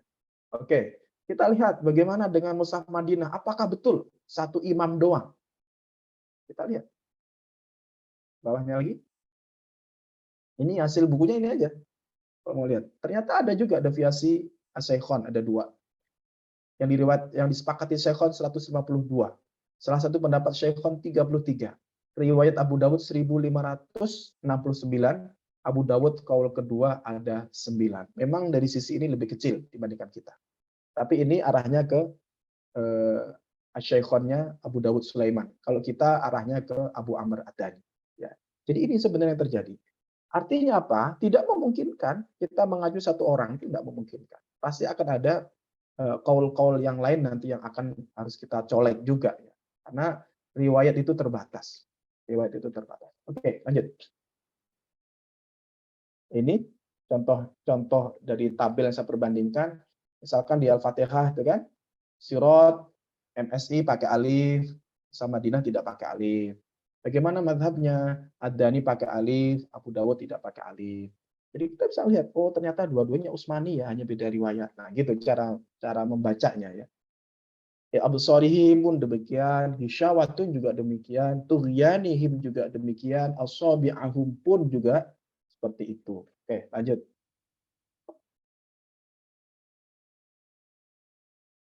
Nah, ini contoh yang beredar di masyarakat ya. Next. Nah, ini kemarin juga ada yang WA saya. Ini baru kalau ini. Ini ada yang mempersoalkan Quran kita kalimat ya. Aplikasi Quran menggunakan tak maftuhah. Syamil Quran menggunakan tak marbutoh. Terus, bawah lagi keterangannya Nah, Quran aplikasi Kemenak menggunakan tak marbutoh. Coba bawahnya, komennya kita lihat komennya. Ini yang harus kita coba cermati ya. Nah, coba sedikit diskusi ringan dengan Syekh Eid. Saya tidak tahu nih, Syekh Eid yang mana ini. Di Ma'had Al-Jami'ah, UIN, mana saya nggak tahu, MY itu mana. Beliau mengkritisi huruf tak marbutoh yang ada pada Quran Syamil dan aplikasi Quran Kemenak pada surat Yunus. Ya, seharusnya itu harus ditulis dengan tak maftuhah sesuai dengan Rasul Utsmani. Ini makanya hati-hati masalah Rasul Utsmani. Aplikasi Quran Mushaf Madinah. Yang mana ini berefek saat melakukan wakaf taklimi atau ikhtibari atau itirori yang harusnya kalimat dibaca kalimah, ya. Kalau tak marbutoh kan berarti kalimah, ya kan? Bukan kalimat. Kalau bisa kamu hubungi penerbitnya agar hurufnya dirubah menjadi kalimat, ya, sesuai dengan rasmnya Utsmani. Ya, ini, hadhihi syah ini katanya. Ini teks aslinya ya. Al kalimah khata' kalimah li anna al ashah fi rasmil Utsmani kalimat bi ta'il maftuhah. Bla bla bla bla. Oke. Kita ke bawah. Kita lihat bahwa sebenarnya kayak gini termasuk perbedaan. Lanjut. Penjelasannya tadi yang saya bilang itu. Ada di kitab Nathul Marjah. Nah, ini misalkan nih. Kalimat bidunil alif ba'dal mim ya wa bitatwil ta marfu ya mudhaf ya marfu mudhaf ya mudhaf qala al-Jazari fi nashr innal ladzina haqqat 'alaihim kalimatu rabbik qara ahlul madinah wa ibn amir bil jam'i wal baqun bil ifrad wa qad ajma'a al masahif 'ala kitabatihi bitta illa ma dzakarahu al hafiz Abu Amr ad-Dani innal ladzina haqqat 'alaihim kalimatu rabbik fi masahif ahli al-Iraq faraaituhu maktuban bilha. Ini contoh saja nih terakhirnya. Artinya bahwa kalau ada tak marbutoh dan ada tak maftuhah kayak tadi itu, tar dulu, nggak bisa kita saling menyalahkan. Lihat dulu di kitab induknya ada nggak keterangan. Kalau ada keterangan seperti ini nggak bisa disalahkan. Terus gimana Ustaz berhentinya? Kalau dengan rasam yang tak maftuhah ya kita membacanya kalimat. Tapi kalau yang bulat ya kalimat ngikutin rasamnya. Ini contoh ya, contoh. Artinya bahwa ketika ada perbedaan itu belum tentu salah. Bisa jadi kitanya belum ngopi, ya. Kitanya belum ngopi dalam arti ya ternyata masih banyak keterangan yang perlu kita cermati ya bahwa ada beberapa khilaf yang di sini kadang kita juga luput ya. Barangkali itu sebagai kalam akhir. Sebelum diskusi dari saya cukupkan sekian. Assalamualaikum warahmatullahi wabarakatuh. Waalaikumsalam warahmatullahi wabarakatuh. Masya Allah, ini sesi yang luar biasa. Disinilah kita banyak mengetahui berkaitan tentang penulisan mushaf Al-Quran dan memang ini banyak sekali di tengah kaum muslimin. Ya, difoto, dikirim, nih kok begini nih begini. Iya. Lagi-lagi karena keilmuan yang belum memadai pada kebanyakan kaum muslimin dan juga memang belum tersebar luas Ustazana berkaitan tentang ilmu rasam ini. Belum banyak orang melek gitu tentang pentingnya ilmu rasam dan dobat sehingga fikir mereka ya sudah Al-Quran itu modelnya cuma ini aja gitu. Yang lain kalau ada perbedaan sehingga dianggap wah itu bukan Quran itu. Nah, ini yang menjadi perhatian besar untuk kita sebagai pecinta Al-Quranul Karim. Baik. Teman-teman yang senantiasa Allah muliakan, tentu majelis kita tak akan menarik kalau seandainya hanya disampaikan dari satu arah ya. Sampai kemudian tadi terlihat di ruang Zoom ini, banyak teman-teman yang udah mulai kedip-kedip mata nih. Kedip-kedip mata sama narasumber kita ini. Artinya udah ngantuk ini ya. Ngantuk. Padahal ini masih sesi pagi nih ya. Harusnya masih seger kita nih. Tapi buat teman-teman yang ingin menanyakan secara langsung berkaitan tentang ya gaya penulisan pada mushaf yang biasa teman-teman baca baik itu di mushaf Madinah ataupun pada mushaf standar Indonesia, silakan langsung bertanya kepada narasumber kita Ustazuna Dr. Zainal Arifin Mazkur hafizallahu taala. Fadal, silakan teman-teman. Anu tanya, Ikhwan, fadal. Assalamualaikum Ustaz. Waalaikumsalam warahmatullahi wabarakatuh. Nah, Pak Martona, fadal, silakan. Ya, Dari baik Cikarang. Ustaz. Mau bertanya Ustaz terkait dengan mushaf Madinah dengan mushaf standar Indonesia. Nah, di situ yang paling menyolok kalau menurut saya terkait dengan masalah tanda ain. Nah, ini kalau di mushaf Madinah itu lebih banyak dan tidak sama posisinya kadang dengan yang mushaf standar Indonesia. Nah, itu bagaimana ya Ustadz ya? Terima kasih. Baik, fadhal Ustazana. Langsung Tanda ya. ain. Nah, fadhal. Tanda ain. Yang Baik. di sisi kanan kiri. Terkait dengan penandaan ain ya. Ain yang Bapak maksudkan ya? Iya. Ya, tanda ruku Iya itu betul ya. Ustadz. Iya. Jadi begini, memang termasuk tanda ain, ya itu kan bagiannya sebenarnya ke tahzib ya. Jadi yang mungkin juga menjadi PR kita untuk kita bahas adalah tahzibul Quran. Bagaimana Al-Quran itu dibagi. Kita kan tahunya 30 juz nih. Ya, Ustaz Anwar ya. Padahal termasuk mushaf Maghoribah tadi itu. Kalau kita lihat mushafnya, Bapak mungkin bingung. Kenapa? Dia tidak menggunakan juz. Ya, tidak menggunakan juz. Yang dia pakai apa? Yang dipakai adalah hizib. Itu sampai 60 hizib. Ya. Itu yang pertama. Yang kedua, terkait dengan literatur sekali lagi ya. Nanti kalau teman-teman pengen lebih detail misalkan ya, sebenarnya pembagian Quran itu ada berapa sih? Itu nanti ada kitab khusus yang membahas itu dari mulai 2 sampai 60. Jadi kalau dibagi dua bagian ya, itu dari ayat mana ke ayat mana. Dibagi 3 itu dari ayat mana ke ayat mana. Bahkan termasuk juz ya. Juz kita ini nggak sama dengan juz Madinah. Ya, di beberapa tempat nggak sama. Nanti ada sandar. Intinya kembali lagi bahwa itu perbedaan, sistem perbedaan, ya, dan itu tidak bagian ya, bukan bagian dari kalau Rasul terlalu jauh, itu bagian dari resepsi kita, resepsi masyarakat kepada Al-Quran. Artinya bagaimana membagi Quran supaya habis dibaca, itu yang kemudian masing-masing punya cara berbeda. Termasuk kenapa yang familiar sekarang itu adalah juz. Kenapa 30 juz? Harapannya adalah 1 bulan khatam sebenarnya, Bapak. Walaupun ternyata sampai Ramadan lagi belum khatam-khatam juga. Sampai Ramadan lagi nggak khatam-khatam. Itu kan sebenarnya kan spiritnya kan ke sana. Coba kalau kita lihat di masa sahabat atau salafus saleh, nggak ada yang bagi pakai juz. Nggak ada, Bapak lihat hadis-hadis nggak ada juz. Pakai ayat-ayat as-sabut tiwa yang panjang-panjang itu. Yang panjang-panjang. Jadi tidak menggunakan juz. Makanya termasuk Imam An-Nawawi dalam At-Tibyan suruh berhati-hati ketika membaca Al-Quran dengan awal juz. Beliau tidak merekomendasi. Awal juz itu belum tentu awal juz belum tentu tam. Makanya beliau tidak merekom untuk membuat ibtidak di wama ubarri'u nafsi. Awal juz 13 itu. Ya kan itu tadi. Jadi kalau Bapak tanya tentang tanda ain, apalagi tanda ain itu tanda belakangan ya, makro juga.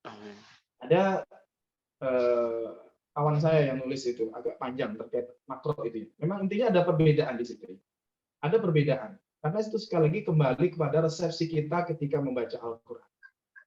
Bagaimana membatasi itu ya, tema-tema itu. Ada yang mengatakan masih terkait, ada yang mengatakan tidak. Itu akhirnya berimplikasi pada perbedaan tadi. Yang jelas itu ijtihadiyah, makanya berbeda. Begitu saya kira, Pak. Masya Allah. Teman-teman yang lain mungkin? Fadhal, ada yang bertanyakan? Jazakallah khairan. Assalamualaikum. Waalaikumsalam warahmatullahi wabarakatuh. Dengan Ya, Ustazah Nur Hasanah dari Jakarta. iya. Fadhal, silakan. Dari Malang, dari Malang. Oh, dari Ustaz. Malang. Nggih, monggo. Ya. Mau tanya Ustadz, pada surat Al-Fatihah ayat 7 itu pas alaihim yang pertama itu ada tanda lam alif, terus ada seperti gambar waru gitu ya. Nah, biasanya yang keterangannya kalau ada lam alif tidak boleh berhenti. Nah, itu kalau ada tanda itu apakah menandakan boleh berhenti lalu tidak perlu mengulang lagi begitu Ustadz? Ya, terima kasih. Sebenarnya sudah jawab tadi ya. Fadhal Ustazah. Oke, tadi sudah kita singgung ya. Dimanapun Bapak Ibu ketemu di dalam mushaf Indonesia ada tanda waru. atau angka 5 Arab ya. Kemudian di situ ada tanda lam alif biasanya. Itu menandakan bahwa di titik itu ada khilaf. Yang pertama yang harus diingat ya. Jadi itu bukan karena iseng-iseng. Ya, bukan tanpa maksud, tapi itu menandakan bahwa di titik yang ada tandanya itu ada khilaf terkait apakah itu akhir ayat atau bukan. Itu ya. Itu apakah akhir ayat atau bukan. Pertanyaan selanjutnya, kalau begitu, ya, apakah kita boleh berhenti di situ atau tidak? Tadi juga sudah kita sampaikan, kalau nafas kita kuat, Ibu, yaitu kalau bisa siratal ladzina an'amta 'alaihim ghairil maghdubi 'alaihim waladdallin sampai ujung. Itu satu ayat. Karena kita mengikuti basmalah ayat pertama. Kan gitu. Kita mengikuti basmalah ayat. Tetapi balik lagi, kalau misalkan yang mengikuti basmalah itu bukan bagian dari suratul Fatihah, walaupun dibaca, kayak tadi ceritakan mushaf Maghribah itu, ngitung satunya di Alhamdulillah. Maka di situ kan berhenti jatuh suratul ladzina an'amta 'alaihim. Kenapa? Berhenti di rasul ayat, kan gitu. Rasul ayat. Itu sebenarnya masing-masing punya argumen di sini ya. Masing-masing punya argumen. Nah, tinggal biasanya kita ini kan suka main aman ini. Ya, suka main aman. Kalaupun toh berhenti di situ takut tidak sempurna, akhirnya diulang. Ya. Itu dalam rangka kehati-hatian menurut saya sih ya. Mungkin yang lain punya perspektif yang berbeda. Tapi secara keilmuan sekali lagi, kalau ada tanda waru, yang Ibu istilahkan waru atau angka 5 Arab, itu menunjukkan bahwa di titik itu ada khilaf apakah dia akhir ayat atau tidak. Dan itu tidak hanya di suratul Fatihah, tetapi di surat-surat yang lain juga ada. Kalau kita pengen, saya kurang puas, Ustaz, saya sarankan buka kitab Al-Bayan tadi. Ya, Al-Bayan punya Ad-Dani, itu akan panjang, lebar, kali tinggi, sama dengan lega.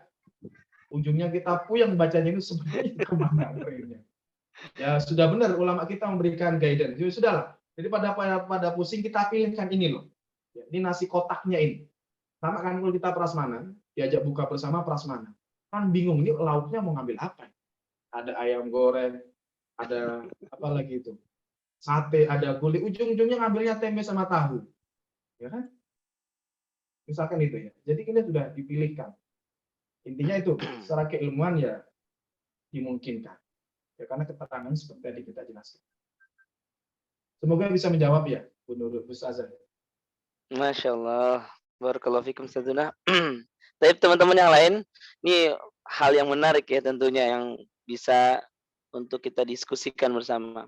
Baik teman-teman, mungkin ada yang ingin bertanya selain Pak Marton dari Cikarang ataupun Ustazah Nurul Hasanah dari Malang tadi. Fadul, silakan. Enggak usah malu-malu.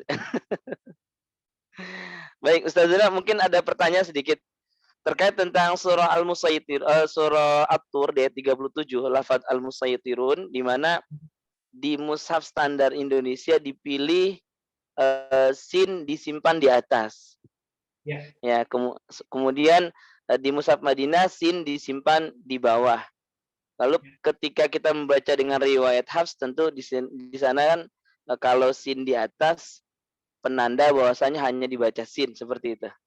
Ini ada banyak juga pertanyaan dari jamaah. Berarti kalau sin di bawah, maksudnya kalau sinnya masih tetap di atas pada mushaf standar Indonesia, berarti harusnya sin dong, gitu.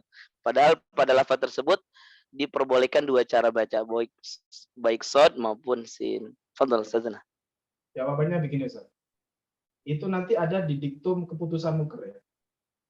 Di tadi yang slide yang muker-muker itu yang kita skip itu, di sana ada untuk bacaan masyhur ditaruh sin kecil di bawah. Ya. Jadi sebenarnya kita makanya yang short. Iya. Ya, karena masyhurnya ada sin di bawah. Berarti yang masyhur pakai short. Nah, ini yang saya maksudkan tadi. Ketika kita mau membaca dengan satu mushaf, apakah mushaf Madinah ataukah mushaf Maghribah, Maroko, mushaf Muhammadi tadi, maka menjadi satu hal yang tidak bisa kita lepaskan adalah kita harus baca aktenya, harus baca manual books-nya. Tidak bisa kemudian ya panduan untuk baca Quran Indonesia dipakai untuk Madinah. Ya. Dan sebaliknya, panduan Mushaf Madinah dipakai untuk baca Quran Indonesia. Itu nanti jadinya acak adul. Atau Mushaf Madinah dipakai untuk Mushaf Maroko. Acak adul juga. Karena sistem itu beda-beda. Sistem itu berbeda-beda, tidak sama. Ya, saya contohkan ini. Di sini orang Jakarta juga. Saya dulu punya kenalan ya. Jadi beliau ini senang pakai Mushaf Madinah. Ya, karena sering setiap tahun ketemu saya cerita saya senang pakai ini Ustaz. Saya bilang silakan. Wong kita itu ngaji kan nyamannya pakai mana gitu kan, Quran bagaimana. Iya. Nah, suatu ketika menunjukkan ke saya, Ustaz, ternyata basmalah itu panjang ya. Ini pertanyaannya yang bikin mungkin yang nggak ngeh, jadi apa ya agak gimana gitu. Ya, ini sama ada pertanyaan di slide ya, di mana? Di komen ini ya terkait dengan harokat berdiri tadi. Harokat berdiri matobi dan matasli. Lafal jalal di Mushaf Madinah itu kan tidak berdiri. Allah ya, ada harokat kecil di sampingnya berdiri. Sementara di kita nggak ada harokat kecil, tapi langsung berdiri. Harokat menghadap. Pertanyaan beliau begini, ternyata itu panjang ya. Loh, Bapak nggak tahu? Katanya, Bapak tidak tahu. Saya kira ini tidak panjang, Ustaz. Karena di Mushaf Madinah tidak panjang. Nah, ini letak salahnya nih. Tak salahnya di sini. Kalau menggunakan Mushaf Madinah itu tidak mengenal harokat berdiri. Lafal jalalah pun terbaring harokatnya. Tapi bukan berarti kita boleh baca terbaring. Bukan berarti kita boleh baca tidak panjang. Kalau baca tidak panjang, salah. Nah, gitu maksudnya ya. Jadi setiap sistem itu punya konsekuensi, punya aturan main, ya, punya syarat dan ketentuan. Maka kita harus paham, kalau sistemnya Madinah, kita pakai Madinah. Kalau sistemnya Indonesia, pakai sistem Indonesia. Jadi tidak bisa kemudian maunya pakai Madinah, tapi softwarenya masih Indonesia. Itu berantakan itu nanti. Bisa salah baca. Gitu jawabannya. Masya Allah. Terjawab sudah ya tadi pertanyaan dari Ummu Sutriati di Cikarang terkait tentang mertobi tadi, fathah berdiri. Baik teman-teman yang lain, mungkin ada yang tanyakan secara langsung. Ini ada yang bertanya, kalau tadarus bersama karena nafas kemudian tidak sampai, kita terus baca dengan tarik nafas tanpa mengulang hukumnya bagaimana? Ini terkait tentang wakaf ibtida. Wakaf ibtida yang curi-curi nafas gitu, Kiai. Contoh Ustazana. Saya kira di buku-buku tajwid sudah dijelaskan ya. Dan sebenarnya ini Ustaz Anwar aja yang jawab. Jadi wakaf ya. Kenapa kemudian nanti bisa ditambahkan ya.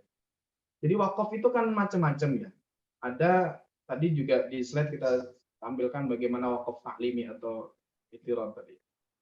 Jadi kalau memang kita ngerti sebenarnya nih ya, kalau kita paham yang dibaca itu apa, ya tidak nabrak kata-kata atau ayat yang maknanya menjadi rusak, itu sebenarnya kita bisa wakaf bil makna kan gitu.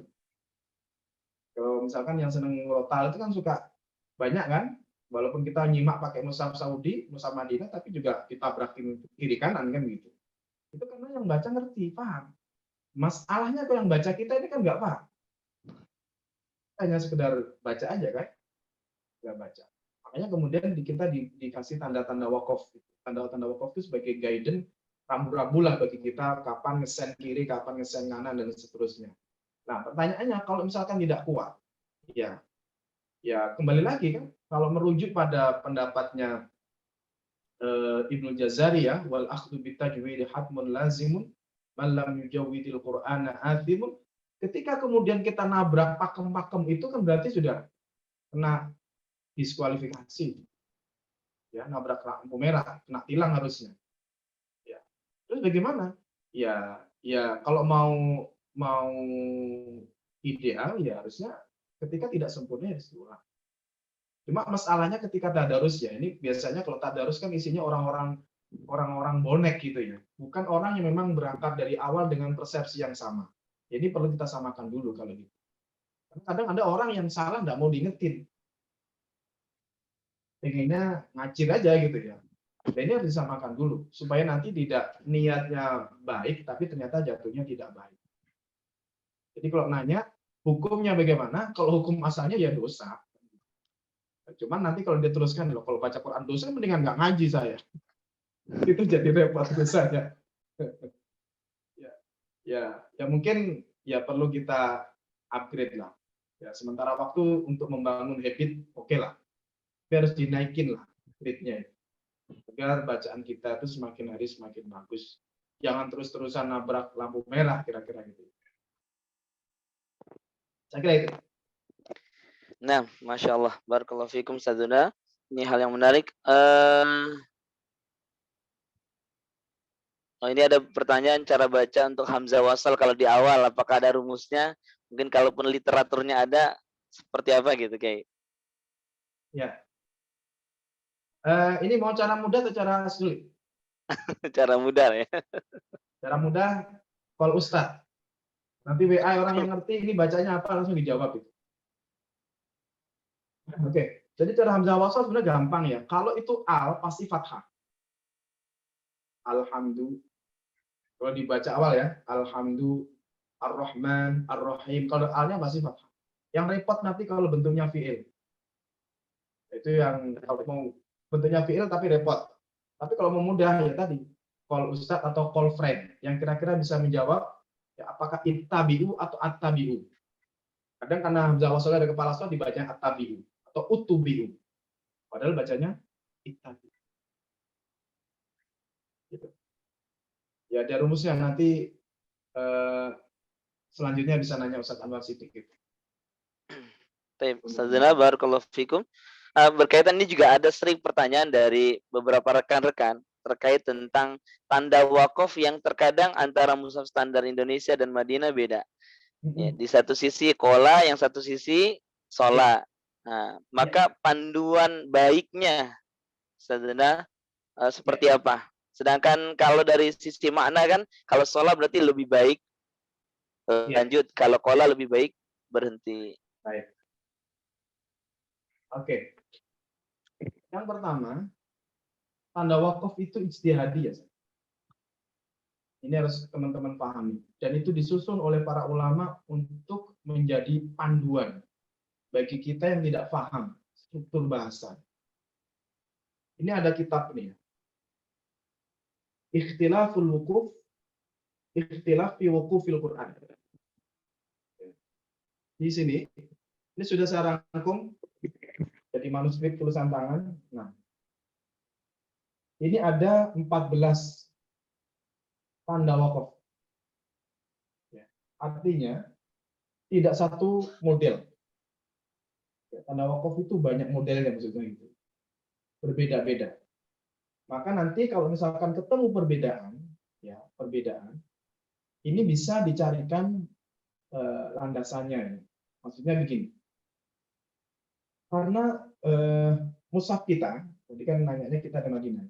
Ini harus tahu bahwa mushaf Indonesia itu sebenarnya mengacu pada kitabnya Hilalul Wukufnya As-Sajawandi. Walaupun nanti mengalami penyederhanaan. Sementara mushaf Madinah yang tadinya itu adalah berasal dari Mesir, mushaf Mesir 1923, ini mengacu pada sistem penandaannya Khalaf Al-Husaini. Ini kepala Lajnah Murojaah di Mesir. Jadi sumbernya sudah beda. Nggak usah jauh-jauh lah. Misalkan saya baca dan Ustadz Anwar baca. Ayat hutang itu kan panjang. Bisa jadi wakafnya tidak sama loh itu. Ya kan? Tergantung. Saya merasa nyaman berhenti di mana. Ustadz merasa nyaman di mana. Bisa jadi tanda berbeda. Jadi nanti ketika ketemu yang khilaf-khilaf itu tinggal dikembalikan saja. Di Hilalul Wukuf itu ada keterangannya lengkap. Jadi disebutkan misalkan di sini tandanya tok, di sini tandanya apa dan seterusnya dan seterusnya. Itu banyak. Jadi literaturnya cukup banyak, lebih cair ya. Bahkan ada 14 tadi yang saya sebutkan. As-Sajawandi itu beliau wafat 560 ya, kalau melihat periodisasinya. Ya. Ibnu Jazari juga punya An-Najzawi, As-Sakhawi, Al-Hamdani, Al-Ghazzal, Al-Ummani, Ad-Dani juga punya tapi nggak banyak pakai. Al-Muqtafa itu punya Ad-Dani. An-Nahas, Ibnul Ambari juga ada. Dan lebih ekstrim lagi, nanti coba di-download ya. Mushaf Muhammadi, Maghribah. Itu nggak pakai kola, nggak pakai solah, saudara. Nggak pakai kola, nggak pakai solah, nggak pakai lam alif. Pokoknya akhir ayat ada tanda soh. Akhir ayat tanda soh. Itu namanya tanda waqaf al-habdi.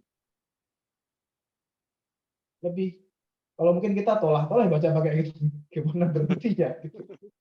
Tapi itulah kenyataannya. Dan itu tercetak resmi ya, di negara Maroko itu pakai tanda waqaf. Begitu ya. Nah, Masya Allah, barakallahu fikum, Ustazana. Berarti intinya tergantung mushaf yang dipakai apa ya? Ya, Itu yang betul. diikuti. Baik, teman-teman.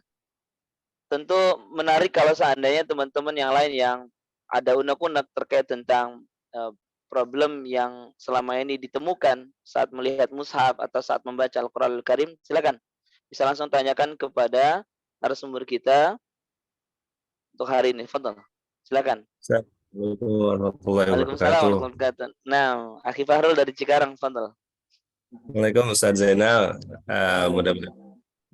Terima kasih Ustaz atas paparannya yang insya Allah sangat bermanfaat dan ya masih banyaklah bagi saya yang awam yang nggak tahu tentang ini itu. Ustaz, saya ingin menanyakan di surah Ar-Rum itu kemarin saya ada menemukan di pas awal di ayat 30. Hakim wajahaka lidin.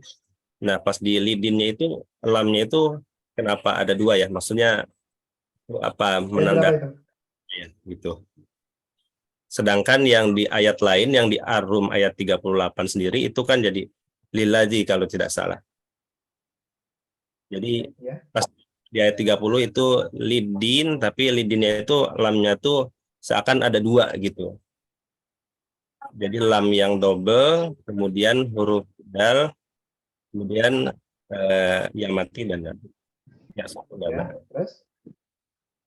maksud saya untuk penulisan lidinnya itu lamnya itu kan di tengah-tengah ada satu, itu tuh lam yang tidak ada tanda bacanya dibaca seperti apa ataupun memang langsung dilewat saja kayak gitu, dan bentuknya kenapa harus ada dua gitu lam seperti itu Ustaz. Baik. Saya coba tangkap ya. Di ayat 30 itu kan lidin. Itu kan yang Bapak tanyakan? Yang 38 Betul. lilladin. Betul Ustaz. Gitu kan? Sedangkan Bentuknya sama ya. sama. Kenapa bacanya beda? Betul Ustaz. Gitu ya. Jadi itulah rasem. Satu. Ya, jadi tulisannya sama, bisa jadi bacaannya beda. Saya ulang ya. Rasem itu memang batang tubuh. Tulisannya bisa sama, tapi bacanya bisa beda. Bingung, Pak? Enggak ya? Tulisannya sama, bacaannya bisa beda. Saya kasih contoh yang agak ekstrim. Ya, ini sama juga. Kita ini baca fatabayyan. Fatabayyanun. Ya, saya tambah ya. Fatabayyan. Dilihat. Kata kuncinya ada di batang tubuh huruf. Ya. Jangan lihat harokatnya. Jangan lihat barisnya. Jangan lihat titiknya. Fatabayyanu dan fatatabbatu. Fatatabata. Itu kalau titiknya dibuang, sama rosemnya. Gitu ya. Titiknya dibuang, geriginya kan sama itu. Geriginya sama. Jadi betul itu rosem. Mungkin yang Bapak bingung, kenapa bisa beda? Gitu ya. Pak Fakhrul ya. Nah, ini nanti jawabannya gini. Karena Al-Quran itu bacaan yang bersana. Ya. Tidak bisa kemudian nanti Bapak baca lidin, di belakang lidin lagi. Kenapa? Tidak ada sanadnya begitu. Ya. Jadi Al-Quran, tulisan Al-Quran itu tidak berdiri sendiri. Dia akan berkelindang dengan dua jangkar. Jadi tulisan, jangkar pertama, jangkar keduanya, kaidah bahasa, yang ketiga yang penting ini adalah sanadnya. Jadi tiga ini harus menyatu. Ya. Kalau tiga-tiga yang terpenuhi, berarti itu bacaan benar. Tapi kalau misalkan dari ayat 30 dan ayat 38 Bapak baca sama, ya, itu tidak ada sanadnya. Apa maksud saya, Pak? Ya, Ustaz. Jadi sebenarnya itu memang resumnya seperti itu ya. Jadi bukan yang kayak kalau misalnya ada kalimat ulaika ada wau tapi tidak dibaca panjang, menentukan dibaca domah gitu. Maksud saya lam di situ memang dihadirkan tidak ada arti apa-apa gitu ya. Yang tengahnya itu. Kalau itu artinya sudah beda sendiri. Ya. Oh, Kalau 30 ya, dan akim wajah kali din kan untuk agama. Ya, lidin untuk agama. Yang 38 lilladina untuk mereka. Ya memang begitu tulisannya. Jadi tidak bisa dua-duanya diganti lidin atau lilladin. Masih bingung? Bisa Lanjut. kami tangkap, Ustaz Zena. Intinya yang mungkin beliau agak sedikit bingung itu, apakah fungsi lam di situ kan lidin dibaca harusnya nggak perlu pakai lam lah, lidin seperti itu. Tapi sekali lagi inilah rosem, karena seperti kata ulaika saja wau dihadirkan, padahal wau selama ini juga tidak pernah dibaca. Begitu Ustaz Zena ya? Ya. Ya begitu, Pak. Oke, saya Nah, tambahkan biar tambah paham ya.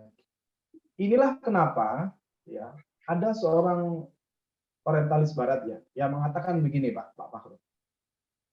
Kenapa sih Al-Qur'an itu ada qiraatnya bisa dibaca macam-macam? Kenapa banyak qiraat itu?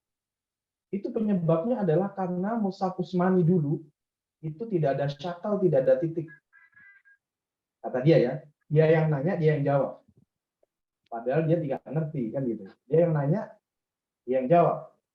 Padahal sama yang biasa ngaji diketawain.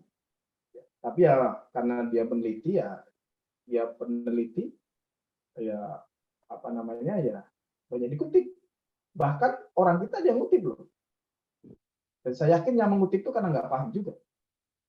Ya, karena nggak paham. Tapi jawabannya begitu. Ya. Kalau alasannya adalah karena Mushaf Utsman tidak ada titik, tidak ada harokat. Harusnya tidak hanya qiraat 10 dong. Hanya 7 nih. Tidak hanya qiraat 10. Bisa ribuan bacaan loh. Kayak tadi itu liladin, lidin, laladin, apalagi. Bisa jadi itu, macam-macam. Ya. Kalau alasannya begitu, harusnya tidak ada 10. Kenapa ternyata terbatas? Ini menunjukkan bahwa ya semua perbedaan itu ada jalurnya. Gitu. Ya sanad tadi itu jangkarnya, ada sanadnya. Jadi tidak bisa orang asal beda. Itu pasti nggak paham. Itu tidak paham. Nah, bukti yang lain ini disampaikan oleh Syekh Al-Qadhi bahwa Mushaf Utsman itu tidak dikirim pakai JNE, Pak Fakhrul. Ya, nggak pakai ekspedisi. Tapi dikirim dengan qori ahli pembacanya. Jadi ya tidak dikirim pakai paket, tapi dikirim dengan orang yang sekaligus mengajar. Ini menunjukkan bahwa secanggih apapun mushaf, seusmani apapun mushaf kita itu tetap harus digurukan. Kalau enggak nanti ada yang salah itu. Termasuk yang tanyakan Ustaz Anwar tadi. Karena ada beberapa sistem yang ini enggak mungkin kalau dibaca begini dan seterusnya. Ini harus digurukan. Enggak bisa otodidak. Harus ditanyakan ke yang ahli. Khawatirnya tadi salah. Akhirnya salah. Itu jadi dimulai dari zaman Sayyidina Utsman. Saya kira begitu. Nah, Masya Allah, menarik sekali jawaban dari Ustazana. Baik, teman-teman tadi mengingatkan ulang bahwasannya rukun Quran itu ada 3. Tadi apa yang disampaikan oleh narasumber kita, 3 jangkar itu rukun Quran. Ya, rukun Quran yang pertama sesuai dengan Rasul Utsmani, yang kedua sesuai dengan kaidah ilmu nahwu atau kaidah bahasa Arab, satu lagi sesuai dengan sanadnya. Jadi kalau tidak ada di antara satu ini, maka cacatlah. Ya, catatlah dari Al-Quran tersebut. Baik, teman-teman, mungkin ada pertanyaan yang lain yang masih menjadi unek-unek di tengah kaum muslimin yang mungkin pernah menemukan atau teman-teman sendiri yang mengalami. Fadol, silakan. Fadol. Pak Ustadz, izin bertanya. Iya, dari siapa? Ummu Sutriati. Iya, Sekarang, Sutriati. silakan. Ya, ini terkait bacaan sanad. Jika kita cuma baca setoran aja itu 30 juz, tapi bukan menghafal, itu apakah termasuk dapat sanad atau gimana gitu? Mohon penjelasan. Ya, Fadol, Ustazana. ini sudah bergeser ke sanad ini ya. Harusnya Ustaz Abid ini yang jawab. Oke, jadi begini Bu. Masalah sanad ya. Dalam dunia persilatan, dalam dunia membaca Al-Quran, biasanya sanad ini cukup ketat ya. Jadi guru itu tidak akan sembarangan memberikan sanad. Pengalaman saya dulu, ya itu disyaratkan harus baca 30 juz, baru dikasih. Setelah proses setoran, ya, kemudian guru kita sudah melihat progresnya bahwa kita menguasai materi itu, termasuk bacaan-bacaan yang mungkin selama ini sering orang salah, itu baru merasa antum sudah berhak untuk mengajarkan, meneruskan tradisi keilmuan ini. Simbolnya adalah dengan dikasih sanad. Ini biasanya disyaratkan cukup ketat di beberapa pesantren. Nah, pertanyaan Ibu tadi, sekarang kayaknya sudah mulai ada pergeseran ya, beberapa pokoknya selesai berapa daurah, beberapa hari sudah dikasih misalkan gitu ya. Ini nanti Ibu nanyanya ke yang ngasih sanad. Ya, artinya, Ustadz, apakah betul sebenarnya saya sudah punya kualifikasi untuk itu? Semoga bukan karena saya ikut daurah saja gitu ya. Tapi memang kemampuan kita sudah dianggap cukup di situ. Karena ini adalah pertanggungjawaban ilmiah. Karena nanti ketika ini salah, ketika kitanya belum paripurna, kemudian kita mengajarkan, maka akan berjariah kesalahan ini. Jariah kesalahan akan berlanjut. Nah, makanya di sini sanad di beberapa tempat ketat sekali memberikannya. Nah, tetapi ada juga Bu yang tidak memberikan sanad. Beberapa kiai tidak memberikan sanad dengan alasan tadi itu ya, beberapa itu kayak tren saja kan, apa sanad? Kamu tidak percaya dengan saya, misalkan gitu ya. Kamu tidak percaya dengan saya, padahal dia sudah punya reputasi gitu ya. Bagaimana tentang bacaannya? Yang saya dengar itu yang tidak memberikan sanad, pilih-pilih ngasih orang itu Dimyati Cidahu ya, tidak mau ngasih sanad. Beberapa santrinya yang tak sanad dibilang gitu. Mungkin kemarin saya cerita ya, dibilang tidak mau ngasih sanad. Intinya kembali lagi bahwa sanad ini hanya salah satu simbol saja, bukan satu-satunya ukuran. Maksudnya, selama bacaan kita itu bagus, kemudian guru kita mengatakan sudah sah untuk mengajarkan, boleh meneruskan mengajar, berarti ya sudah cukup sebenarnya. Tidak harus kita bawa selembar sanad. Tidak harus membawa selembar sanad. Karena nanti ada juga yang punya sanad, tetapi bacanya kurang bagus. Jadi nanti juga jadi masalah nih ya. Karena tidak ada komite, ya, tidak ada komisi yang mengawasi pemilihan sanad, itu tidak ada, belum ada. Walaupun ada mujas sanad dan seterusnya, grup sanad dan seterusnya. Tapi untuk ini tetap kembali otoritasnya masing-masing. Sangat-sangat subjektif dari guru-guru masing-masing. Ada yang memberikannya agak longgar, ya kayak ilmu hadis. Ada yang mutasyaddid, jadi memberikannya ketat. Kamu kalau minta sanad ya baca 30 juz. Kamu kalau minta sanad hafal Quran dulu. Kamu kalau minta sanad harus punya pesantren dulu, seterusnya. Ada yang sedang, ya, pokoknya berani baca 30 sih. Ada yang longgar sekali. Pokoknya dianggap cukup, selesai, kasih. Misalnya. Itu mungkin tanggapan saya. Baik. Iya, jazakumullah khairan Ustazana, dan juga terima kasih banyak kepada penanya yang telah menanyakan perihal sanad tadi. Baik, teman-teman, masih ada waktu sekitar 8 menit ke depan. Ya, silakan kalau masih ada yang ingin ditanyakan kembali. Baik, teman-teman yang senantiasa Allah muliakan, kalau tidak ada pertanyaan, ya, sepertinya majelis ini insya Allah kita kecukupkan, dan juga tadi paparan yang luar biasa yang disampaikan oleh narasumber kita, Ustazuna Dr. Zainal Arifin Mazkur, MA, Hafizullah Ta'ala, begitu menarik, dan tentu teman-teman tidak cukup sampai titik di sini, ya, di mana mencintai Al-Quran itu harus butuh bukti. Jadi bukan hanya sekedar tadi, bukan hanya sekedar melihat perbedaan antara kedua mushaf secara rosamnya atau dobetnya, tapi bagaimana kemudian kita menuangkan hati kita, menuangkan waktu kita, pikiran kita untuk sama-sama senantiasa berinteraksi bersama Al-Quran, dan kita harapkan ya, kita hidup bersama Al-Quran hingga akhir hayat kita. Baik, kalau tidak ada pertanyaan kepada rekan-rekan semuanya, terakhir mungkin Ustazana, ada yang ingin sampaikan kesimpulan atau quote yang sampaikan kepada rekan-rekan ini, karena memang tidak semuanya menengah ke atas. Jadi ada peserta pemula juga, peserta pemula yang baru mengenal tentang ilmu rasam ini. Betul, Ustaz. Baik. Terima kasih Ustaz Anwar. Jadi sebagai kalam akhir yang mungkin bisa saya garis bawahi ke kawan-kawan sekalian, bahwa terkait dengan tulisan Al-Quran atau rasam Al-Quran itu tidak tunggal. Ada beberapa madhab dan riwayat yang itu dibolehkan. Dibolehkan. Sekali lagi tidak dilarang. Hanya pesan saya, misalkan kita cenderung dengan satu mushaf, jangan lupa digurukan. Itu saja.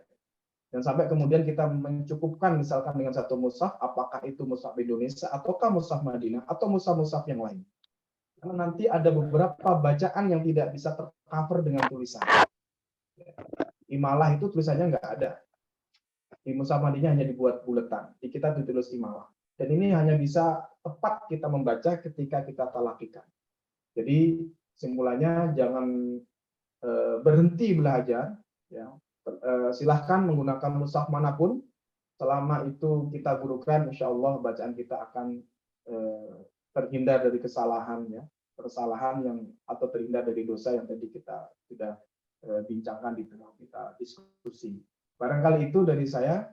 Selamat berpuasa dan semoga kita diberikan kekuatan, keistiqomahan untuk bisa terus bersama Al-Quran, tidak hanya di bulan Ramadan, tetapi juga pada bulan-bulan di luar bulan Ramadan. Saya kira itu dari saya, kurang lebihnya mohon maaf. Hadanallahu wa iyyakum ajma'in. Assalamualaikum warahmatullahi wabarakatuh.